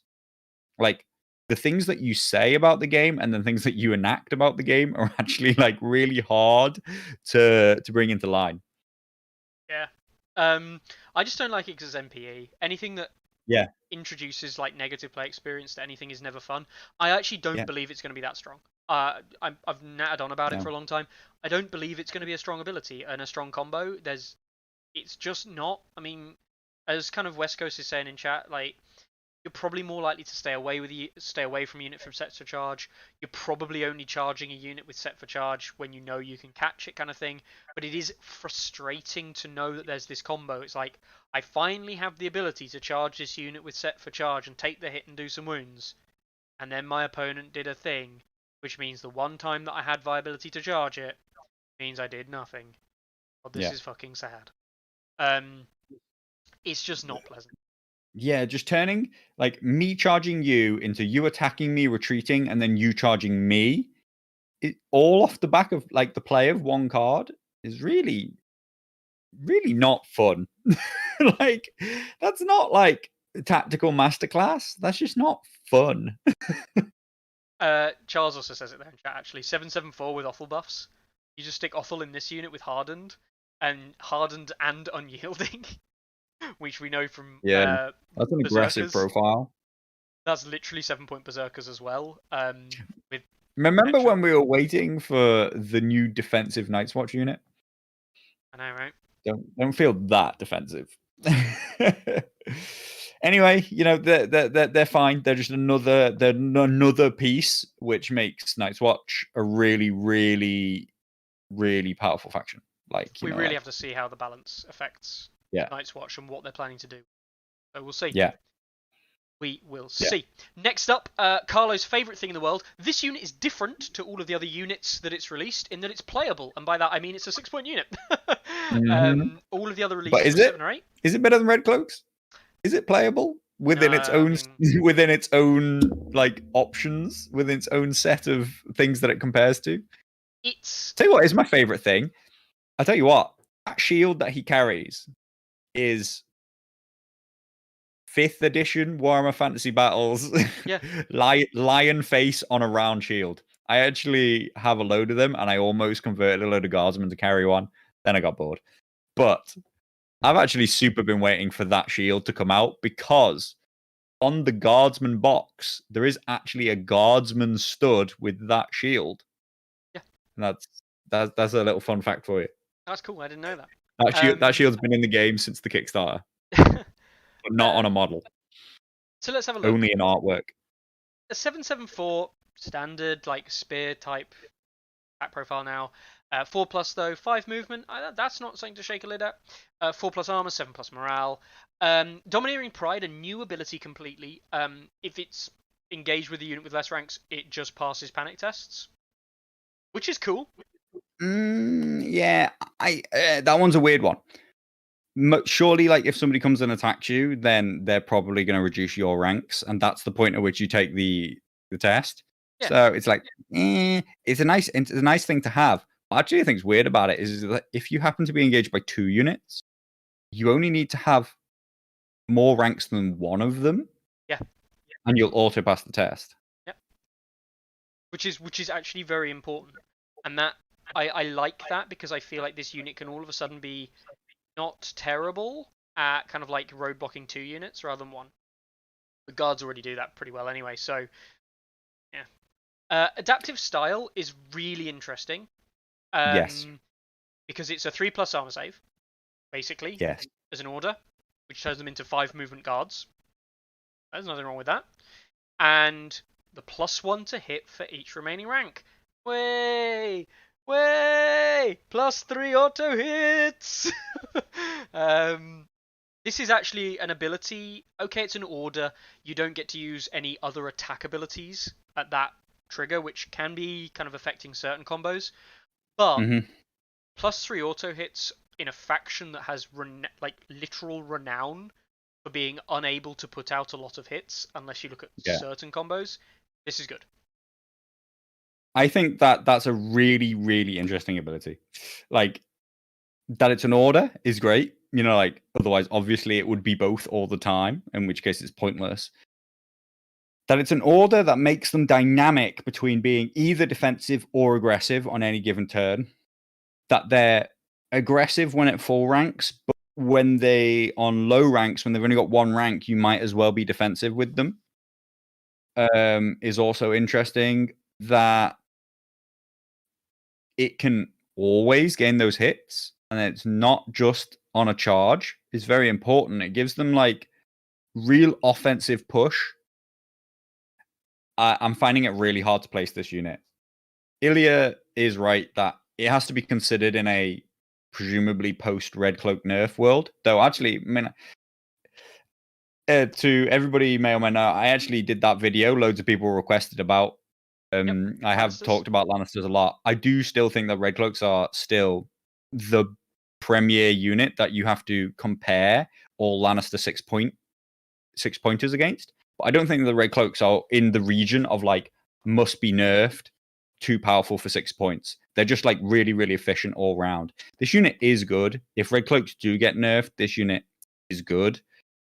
And I think that it's interesting that it pulls double duty of being aggressive and defensive at the same time in a way that I think is outright better than Halberdiers.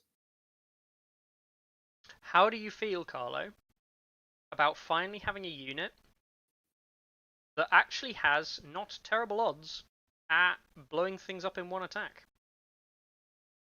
Because this, I mean, you still only hit on a 4+, right? Yeah. So you're decent on the charge.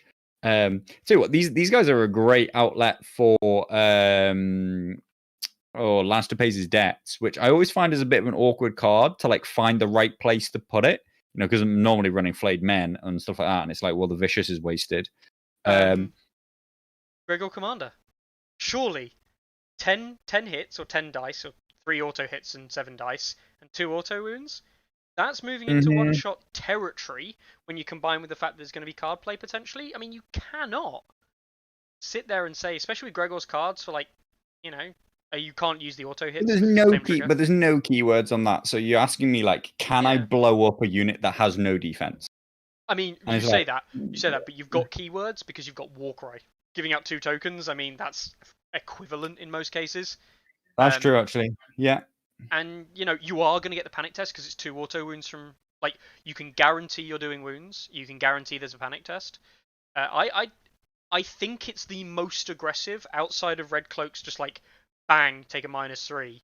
Like, I think it's the most aggressive unit that they can field for 6 points. It is important that like their damage isn't panic based, and as I talked about for a long time, like it is very important that Lannisters have that option because it's very easy to play into a matchup where panic is a bad choice, right? Like that's what Mother of Dragons is like explicitly. Do you know what I mean? Like Mother of Dragons is terrible. These guys are great against Mother of Dragons. I auto pass my tests because I have more ranks than you, presumably, unless I'm already basically dead. And I actually have a profile that could endanger you. And I either use it defensively or aggressively. That's fine. I don't need to use it defensively. I'll just use it aggressively. I could get a decent amount of hits, and that's all just like damage and not like, hey, here's a little bit of attack damage and please fail this morale check so that I can put through a load of panic damage. It's just damage. But your whole, hey, you could one-shot these units, it's unlikely. Didn't work with me as soon as you said you're playing Gregor. I'm like, I know. well, no. I mean, this is the thing though, right? Like, you're playing Gregor, Gregor's not good, aggressive commanders aren't good, but the point is that adds a dynamic.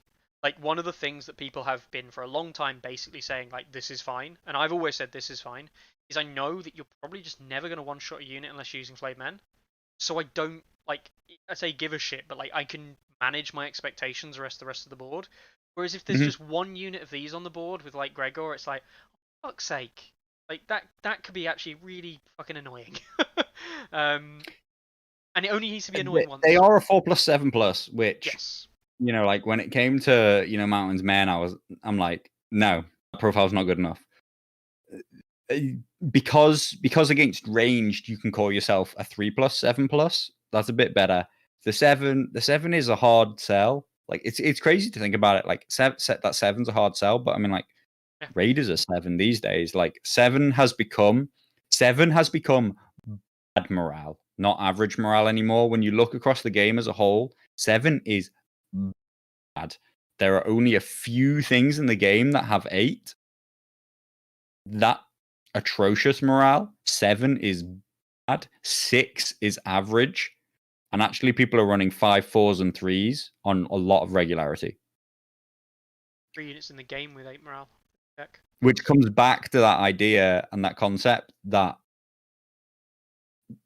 Lannisters need a way to do damage other than panic, and this might be the answer to it. Because the game is so heavily entrenched in like 5 being just a normal morale now, that even if you stack -3 tests, you're only just getting them into like the 50-50 in your favor. Yeah.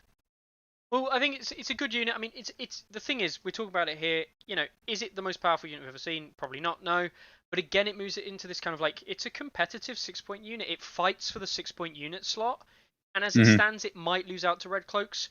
But like, we're talking about a unit that, for a lot of people, they deem it as a very strong unit. So the fact that it's competing with a strong unit, I think this makes it a viable pickup. I think you'll see it played. I think this is probably a better commander unit than Red Cloaks for something like a Tywin. And I think that's a good thing. Tywin needs a unit he wants to go in that isn't Red Cloaks.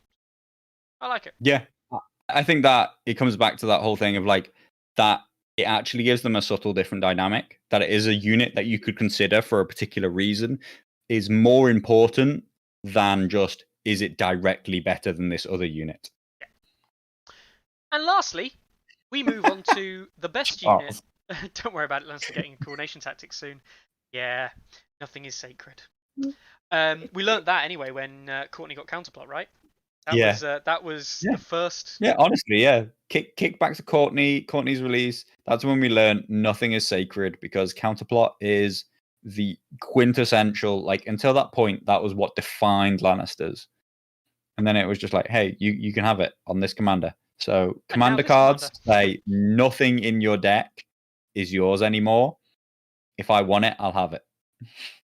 So that moves us on to this unit, the House Mormont Bruisers, which are a 3+, 765 stat line, 5 movement, 5 armor, 6 morale. Carlo. It's a Stark unit. How many points is it going to be if it's a Stark unit?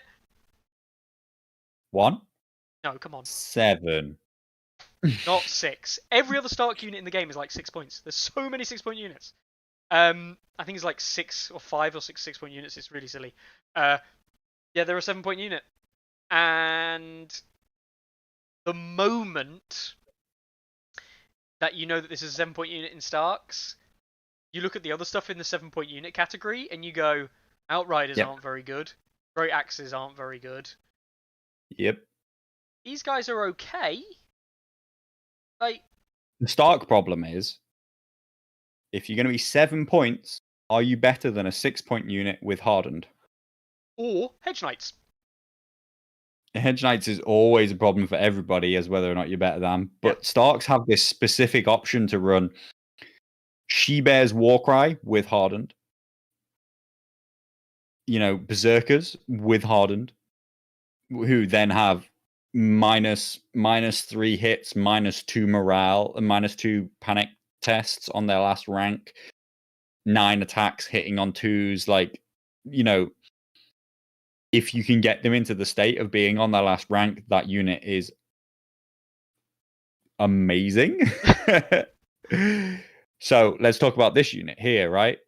Before rolling attack dice, you gain 1 effect +1 for each of your destroyed ranks. So you're going to get crit blow, precision, and reroll to hit. But we're talking about 5 dice.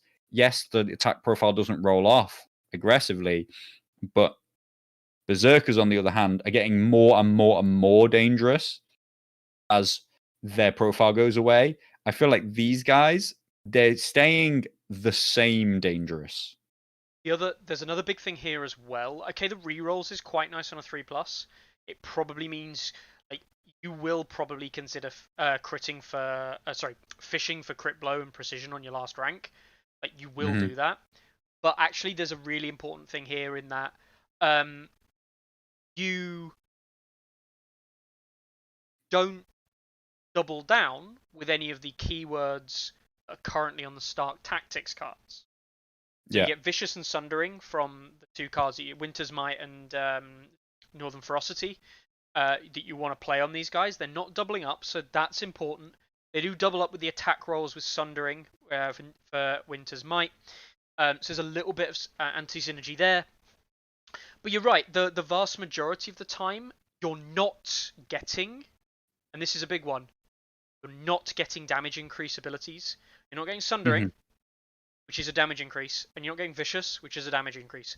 Crit Blow and Precision are damage increases, but they're really not linear.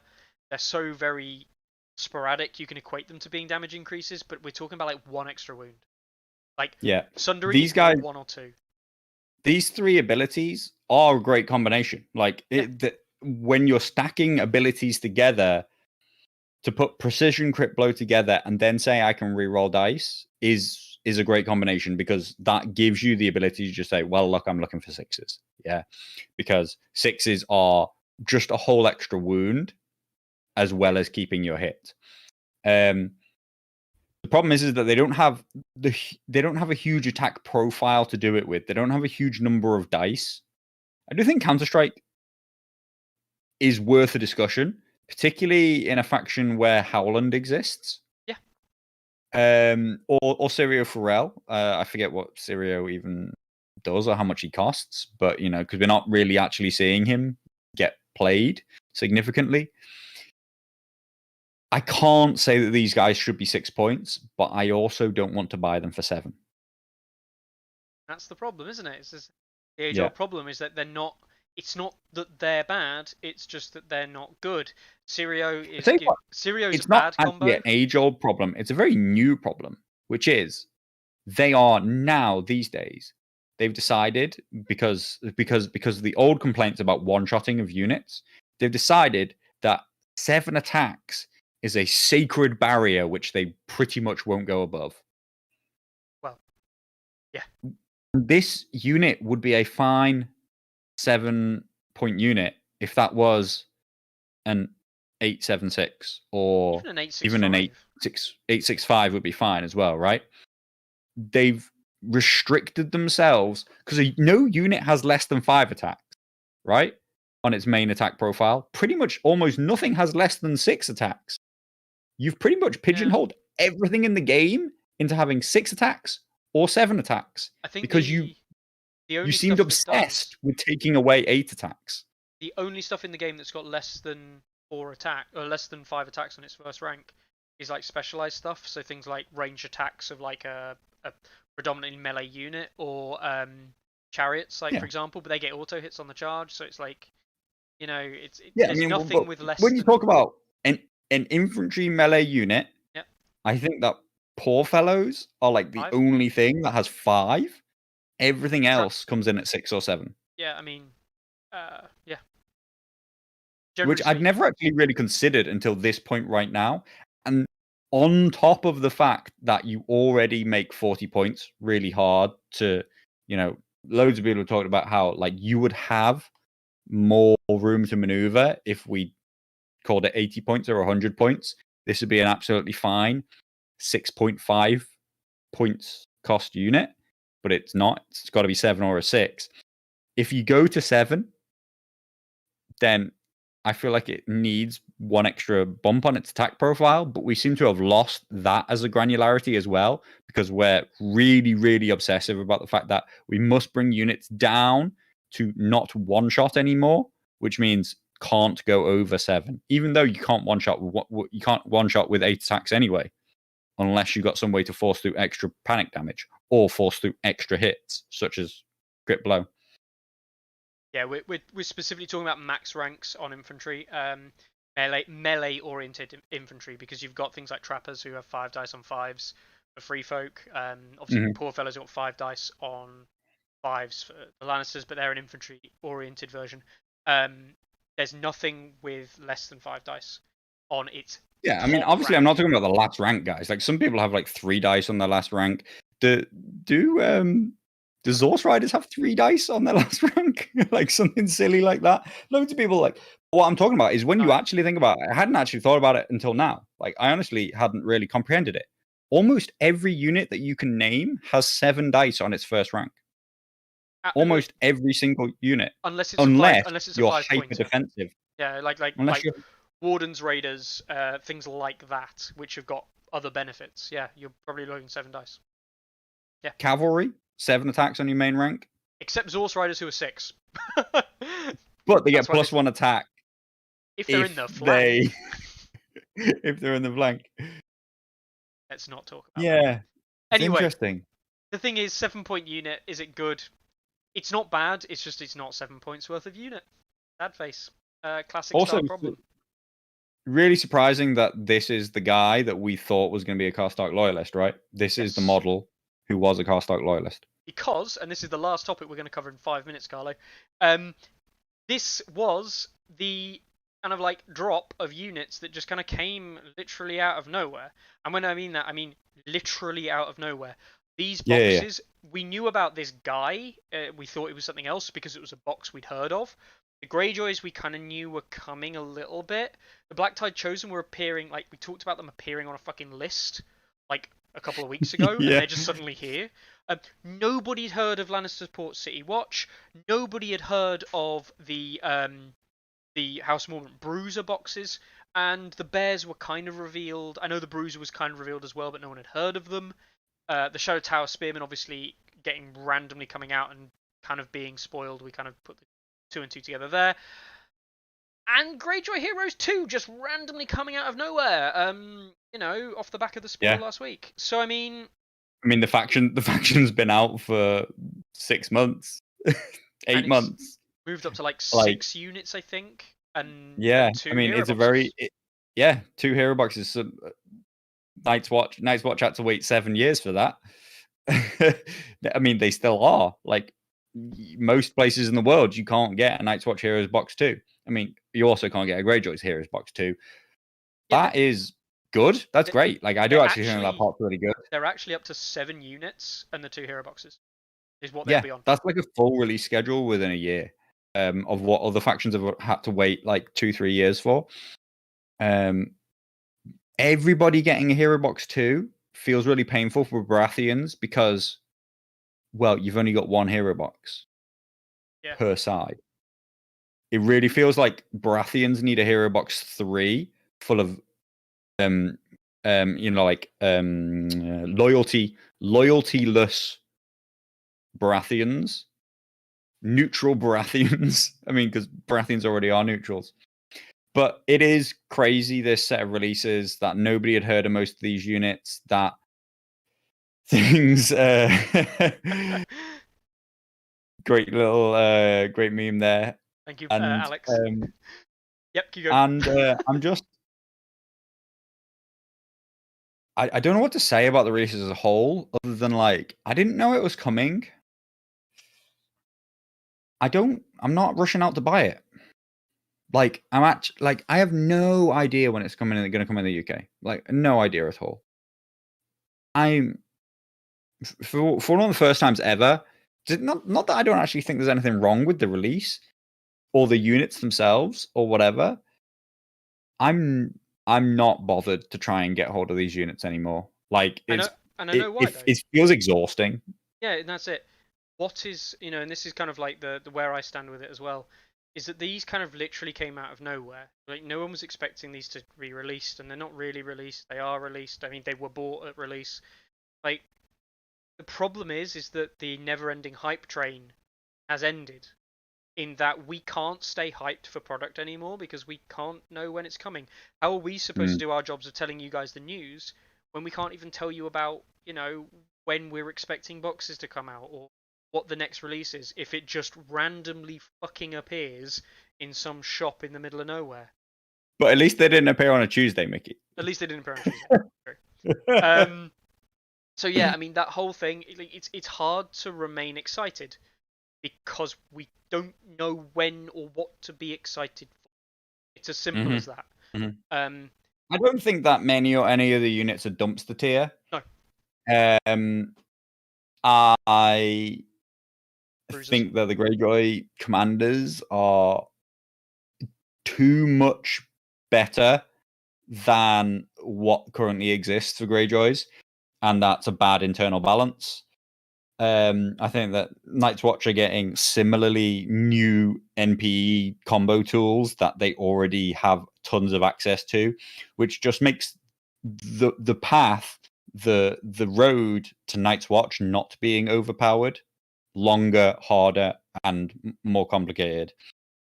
I expect to see some nerfs to Night's Watch stuff coming in this balance patch, and I really think that it's not enough, because whatever they are proposing, if it doesn't include changes to Othel's deck and the Night's Watch deck in general, and a reduction in all of their 7-point units, then they just have this core, which I actually really think hasn't been explored at all, because the standout first thing is Captain Crossbows.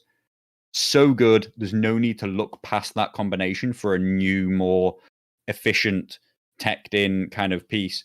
Similar to, in some ways, Lannisters, where like people just see red cloaks and then they don't look past it for like better combos and things like that. If you take away these top things, I do think that there's still so much power under the surface for Night's Watch. And so I think that Night's Watch will retain and remain supreme unless there's really nothing done to Targaryens. I'm a bit nervous about Targaryens not getting any nerfs because they barely spoke about it except for dragons, and I don't think that dragons are actually the thing that's, needs touching in Targs. But overall, the unit's release is just so surprising that I don't know what to think about it. Like, I really don't. I don't. And I'm not desperate to get hold of them because I don't know when the UK will ever see them. I really don't. So, as Carlo needs to get away, we will leave it with the last thing that he has to do today, which is, as always, Carlo. I'm impressed. We're getting these every week now. Cool mini or not?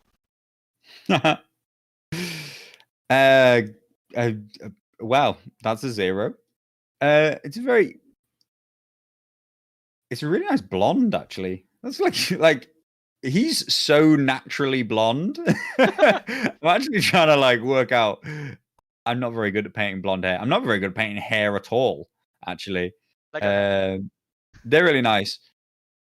I'm not. I prefer blacker Night's Watch than colorful ones. But yeah, these are nice bases, and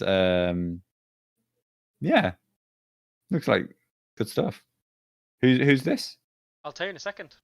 A catapult for you. Solid catapult. And got here veterans. The veterans are really nice. This is from Italy. It is. This is from. This is the guy who won the painting competition at the tournament in, and I'm going to butcher this. I'm sorry, Jasper, because he'll be watching this later on. In Gaiokira. So this is the guy who won first place, and he painted all of these up in 3 weeks. Wow. Yeah. And he won the painting prize in 3 weeks. Yeah. They got really, really nice bases. I do like the snow effect with the tufts of grass. And I like the touches of snow all over the models and the ranged units. Dan, who's an amazing painter, always says to me, if you want a nice looking army, faces and bases. And he's so right. A good base is like the first thing that you see. And then when you try to look at a model closer, your eyes are always drawn to its face. And if its face is really good, then you're just like, hey, amazing model. And you actually barely look at the rest of the model. Faces and bases, guys, that's how you get great models. And I can't actually see their faces in those pictures very well, but their bases are really, really good. They are good. They are good faces. Yeah. Yeah. I'm really natural blonde hair. Yeah. But plenty of Lannisters in his Night's Watch. And awful. Right then, Carlo, do you need to get away? It's gone 3 minutes absolutely. past. Right, I'll let you disconnect. I'm going to talk about tournaments. See everybody next week. I think Mickey's going to talk about some tournaments. Yeah. Oh, but I did want to say, there is a tournament, I think in 2 weeks' time? 3 weeks' time? I forget. War of the West in Birmingham, Board in Brum. Yep. Which I'm going to go to. So come. Simple as that. It already looks like it's got I believe it's currently at like 16, 18 people signed up on the Facebook page and paid tickets. It just went on to stat, and there's already a very high level of entrant. Steadfast guys are going. Even got Dan's coming up. Jacob. Yeah, loads of people from the top half of the LGT there. So I don't want to miss this. So what's the date? Is it 2 weeks from now? November the 20th. Yeah, 2 weeks time. Anybody can make it, then absolutely come along. Liverpool crew, all that kind of stuff. If you can be there, then I'll see you in a couple of weeks' time. Cool. See you later, buddy. Bye-bye. So, we will let Carlo disconnect, and now you can see there's my dog face. Let's get rid of that, shall we? For now, we'll have to go blank. Sorry, guys, no Carlo. I've gone fuzzy. You can really tell that is the end of the world. Let's flop things around. Let's get rid of that. I'll sort myself out in a second. And have we got a nice? Let's find. Here we go. Quickly, so we will be going through tournaments quickly. I'll go through what has run, what has yet to run, what is running. We'll catch up with all the different things there, and yeah, we'll generally speaking just run through everything that we need to run through for the rest of the day. Let's get Carlo's face in on this action. Miss a little bit of Carlo. All right then. So let's do it. I'm gonna sort out my face, Jesus Christ. I also want to take a moment here to shout out to all the people watching live. We did actually pass the 50 people mark at that point, which I know doesn't sound like a lot of people watching live, but you know, it means a lot to us that you guys tune in and do watch us. So I really, really do appreciate that. You know, it's nice to know that when we chat absolute garbage, that people watch it. Okay, tournaments-wise, let's see where we're at. So, first of all, we have had some tournaments run this week. We have had, where are we? Here we go. So we had the Winter is Coming 2 in Gavershaven. We had 2 events in Italy, which we've already talked briefly about. One, Guayaquira, and we've also had San Colombano's Castle. Who doesn't like playing in a castle? So, let's go over to Winter's Haven event. This was a 12-person event held at Gamers Haven in the US. This was obviously the guys from Gamers Haven, so you're talking about Sunday Slaughter, we're talking about Bob, and it was won by a Drogo list. 2 players went undefeated, Carl running his Targaryens and Bob running his Free Folk. This was a 42-point alt list format difference, so just bear that in mind. But yeah, cool. It was great to see some players doing okay there. I was going to make a comment about this event, and obviously being 42 list point, if you don't know our opinion on it, then you're probably quite new here. I think what we saw here, we saw another 42-point list event happen. People enjoyed it. People always enjoy events, right? But I think it's very important to remember that people have enjoyed these events, in my opinion. Okay, this is my opinion. I'm not a player. But they enjoy it because it is different.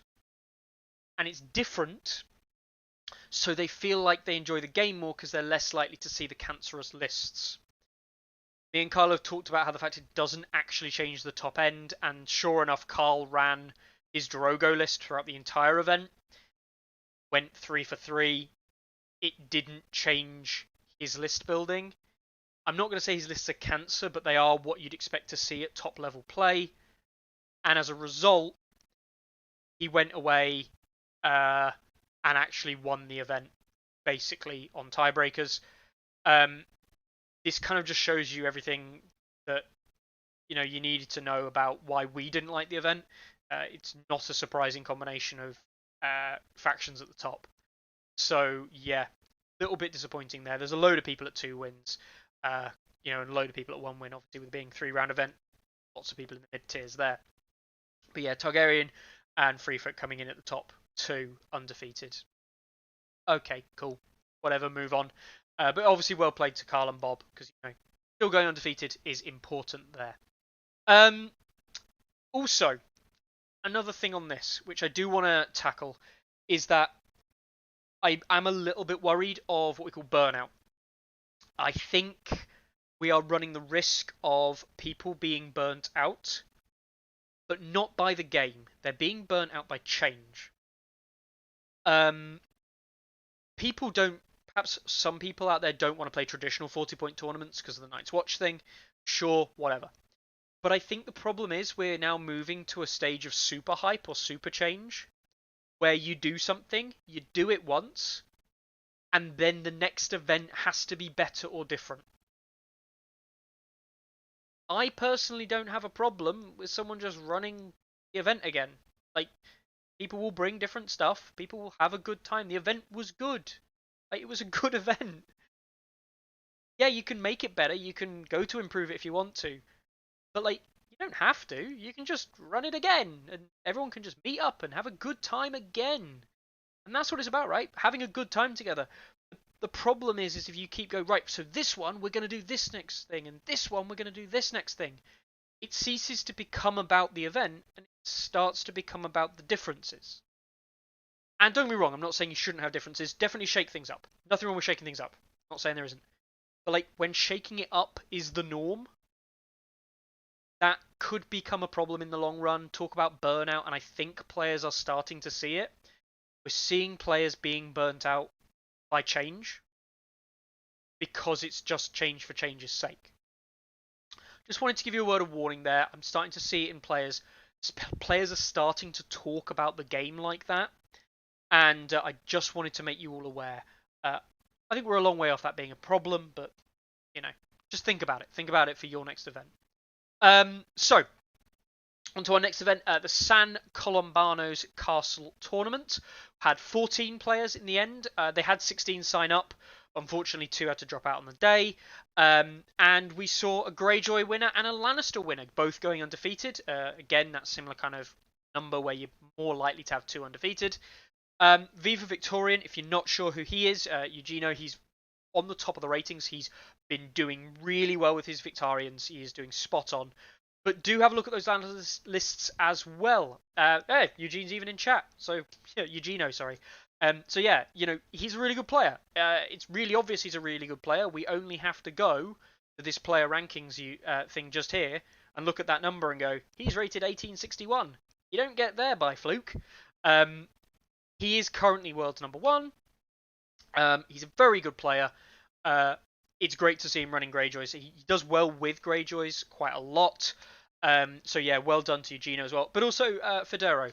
Federo running Lannisters, less common that you see like in a winning spot for an event. And I know he didn't technically win it, but we're seeing Gregor with like a 5 activation on field NCU combo. We're seeing the Sparrow, no poor fellow, like spam in the second list.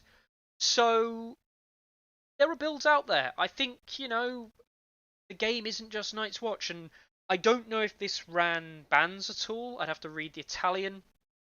I don't think so.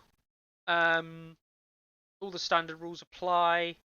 Yeah, so I can't see any mention of bans. Eugenio might obviously know if there were. But yeah, so, this is a straight up event. People played 14 players and it sounded like a great event. So, great. Cobra Kai, yeah. They're the bad guys. Hang on, is Eugenio the bad guys? I think Eugenio might be the bad guy. We then move on to the other Italian event, which was this one here. Look at their banner. Banner's amazing. It's the Song of Ice and Fire Gaiakira. First. Latana Deligrio. I have no idea what this is. It's Italian, you know me. But a 40-point event ran yesterday. And this had 22 players. They had 24. And unfortunately, they had a really unfortunate situation where someone fell ill on the day. And as a result, one of the other players had to step down and not play in the event. And that meant that they only had 22 players, not the 24. And they also had 2 players who couldn't play all the rounds, which is a shame. It's always a shame when not everyone can play in every game, but it was a 4-round event in one game. 92 points destroyed, you're definitely bad. Yes, if you just kill everyone all the time, that makes you a bad man. And for this event, we saw, strangely enough, our friend Danny, who's in chat here, as well today. Jasper on the site, another very good Italian player, winning with his Targaryens, going a flat-out 4 for 4. The player who came in second, this is insane. He won all of his last games, but he drew in his last game. And I don't know how they were dealing with draws. I think they just did draws as like they're a draw rather than points left on the field. But he did actually kill more points against a Baratheon player. So, like, he was in contention. So, Elevator didn't win. He wouldn't have won anyway on secondaries. He wouldn't have won. So, Jasper takes first place in Elevator. Even if it would have been a win, would have taken second regardless. But, I mean, massive kudos to both of those players going effectively undefeated. Sure, Jasper with Targaryens, obviously well done. Targaryens, we know, pretty strong. But, I mean, Ilúvatar with undefeated with Robb Stark and Starks. Like, if you want to look at some Stark lists, some play, I think this might be a good place to check out. The Italian scene is not bad. I don't know how amazing it is, but, I mean, Jasper and Eugenio are at the top. Viva Victorian, they're at the top of the rankings. The Italian scene is probably pretty good. It's pretty active. So to have consistent wins with a poorer faction Starks. Well done. And yeah, Jasper not reeling any dragons in his lists. I think he ran his Drogo list. He did run the Blood Riders with Drogo. I did think he ran the Drogo in every game. Yeah, he ran the Drogo in every game. Did look at it briefly earlier. So yeah, well played to those players there. Now I have actually got some pictures from Danny. Here we go. So this was the Italian event that he attended, and I just point out, this is cool as shit, right? Absolutely amazing venue to have games in. Look at this, like a legit lovely place to have games in. Prize support, trophies, by the way. Trophies are really cool. Like with the printed, they look like they've been 3D printed, like Iron Throne kind of trophy cool things, which look awesome. And yeah, if VP is the same, it's a draw. Fair enough. The Italian system, that's fair. But yeah, prize support, giving out boxes. I mean, Hedge Knights. I can see Hedge Knights there. Giving out Hedge Knights to people is great. The guys who turned up for the event, great to see. Obviously, players playing. It's always a positive thing. And COVID restrictions clearly still in Italy.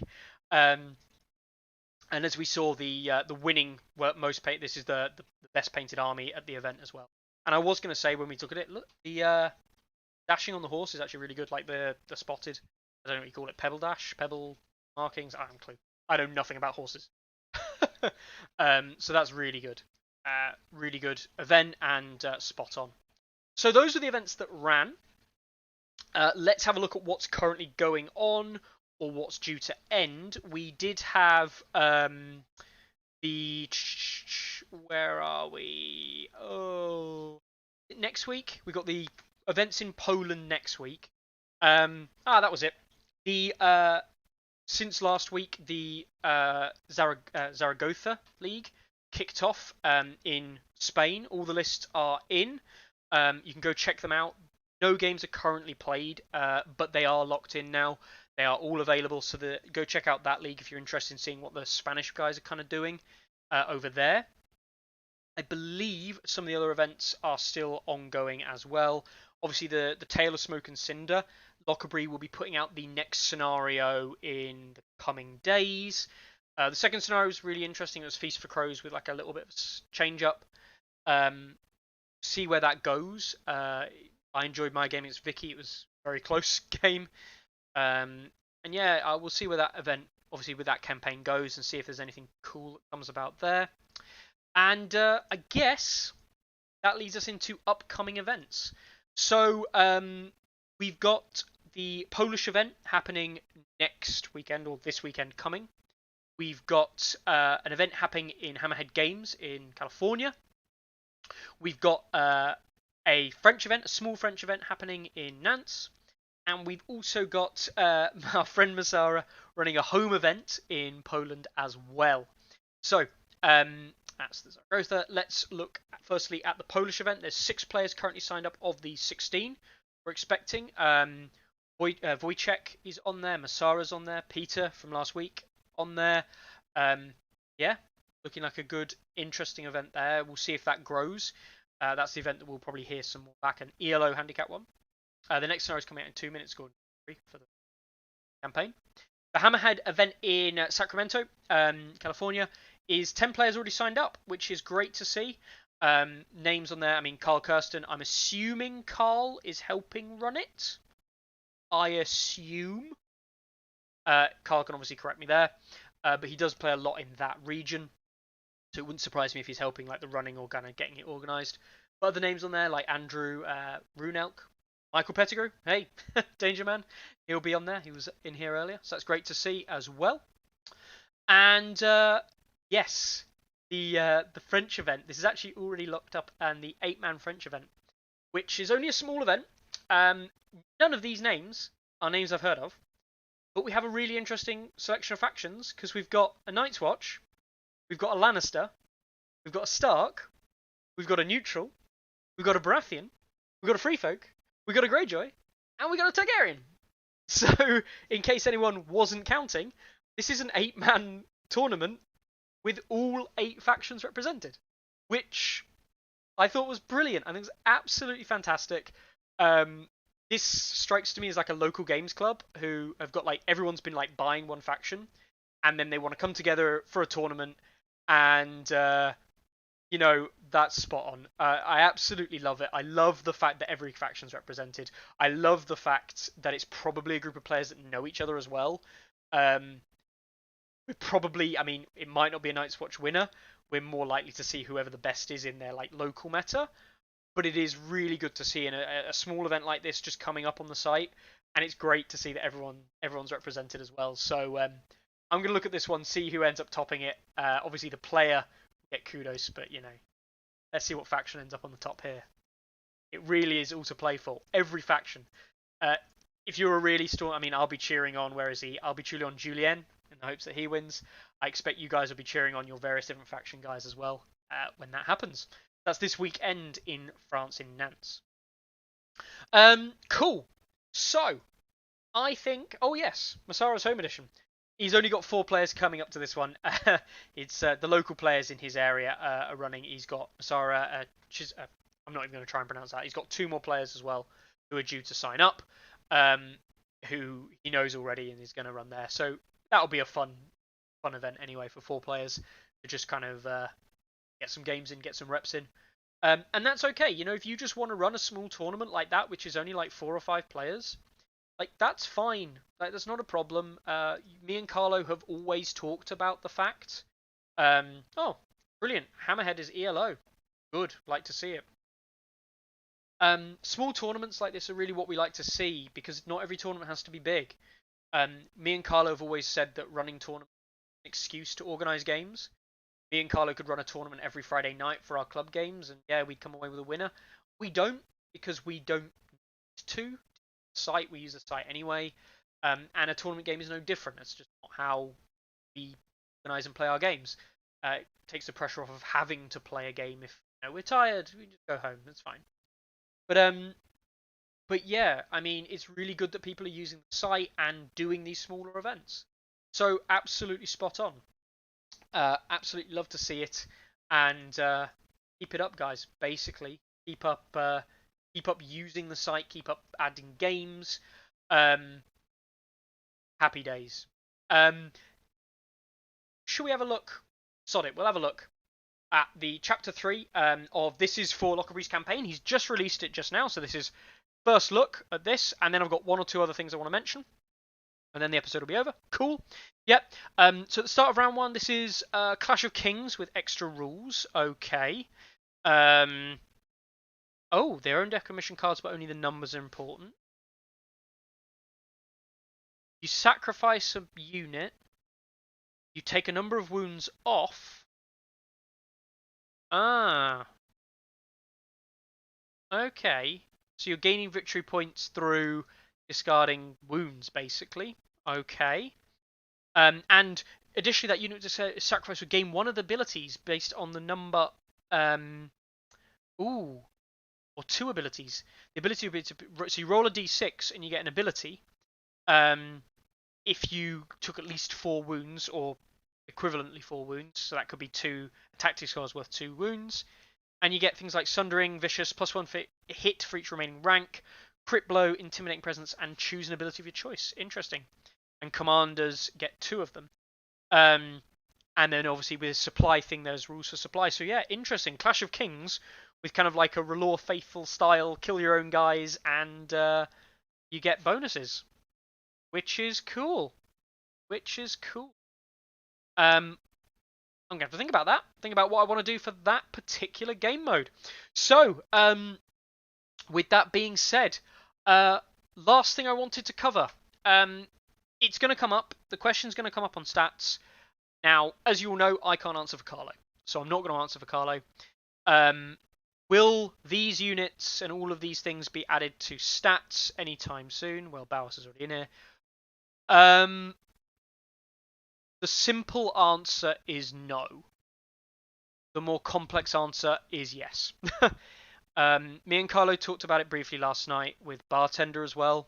Bartender will be looking to add them to the mod when he can. Me and Carlo did talk about adding to the site, and the problem is we do have a problem in that we linked ourselves to War Council. We use the War Council data numbers for our referencing on stats to keep it synergistic. It also means when updates come out, it's very quick and easy to change the updates because we have a system that can quickly just go boom, boom, boom, boom, boom, done. That's all well and good. The problem is, like, obviously that was back in the days where we just thought it was a good idea. Obviously, it's not a good idea to align ourselves with War Council because that doesn't necessarily keep up with updates. We are discussing it, and by we are discussing it, Carlo's going to make his mind up ultimately. But we did discuss it over whether or not we would move away from using War Council numbers. If we do decide to move away from using War Council numbers, we'll keep the numbers as they are, and we'll generate basically our own numbers for them. And if this is the case, we will be adding these to War Council within the next couple of weeks, I'd have thought. Until we make that decision, they definitely won't be on stats. We will make that decision. We'll talk about it. Carlo is the man who does all the coding. He does all the work. He's the one who decides. But we'll talk about whether or not it's a worthwhile thing to do. So if you are interested, are these going to be on stats anytime soon? The answer is maybe.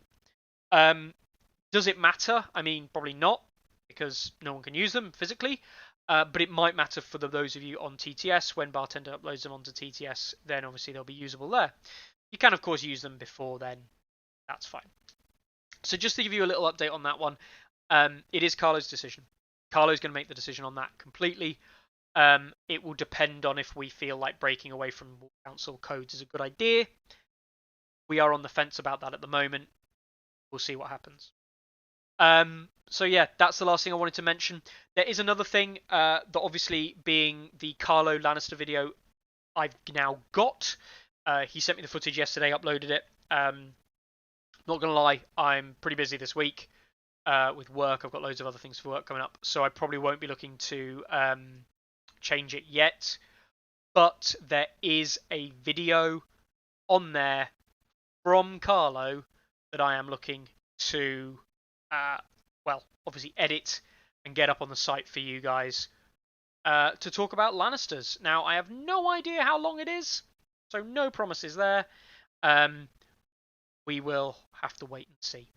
Okay, so thank you very much for coming. Thanks again for going over that 50 watch limit. That's great yet again. Let's keep it up. If you can't watch it live and you're watching on record, sad face, but also thank you for watching it on record. That's brilliant. Remember to hit like, hit subscribe, leave comments if you didn't interact enough in the chat box during the stream. That's fine as well. We try to respond or try and read them all, so we'll give you a thumbs up. So don't worry. Hey. And I guess the final thing is, remember, we've got our Patreon. Patreon for Song of Ice and Fire Stats is, strange enough, Patreon /Song of Ice and Fire Stats. ASOIAF. You get the drill, right? And yeah, if you want to go and use Patreon, support the channel, get access to our free Discord where we chat shit with you all week rather than just once a week. Not like we don't chat shit all the other time as well. Do please check it out and just support us and support Carlo in running the site, because it is all his work ultimately. I'm just here to give him a friendly face. I say friendly, he hates me. So yeah. Yeah, have a great week. I hope that everyone's tournaments, I hope that everyone's events, I hope that everyone's games go really well. Remember, we're into a new month, so you've still got 3-ish weeks to get your badges for the next month. So if you're looking to get your badges for all your different Ujima-flips, whatchamacallits, them. If you're looking to get your badges for all your different factions, go and get them now, because the sooner you go and get them, the better. Yeah. I hope it goes really well, guys. I hope you have a great week, and all the best. Take it easy, guys. Ready, aim, release! Anyone see my mammoth?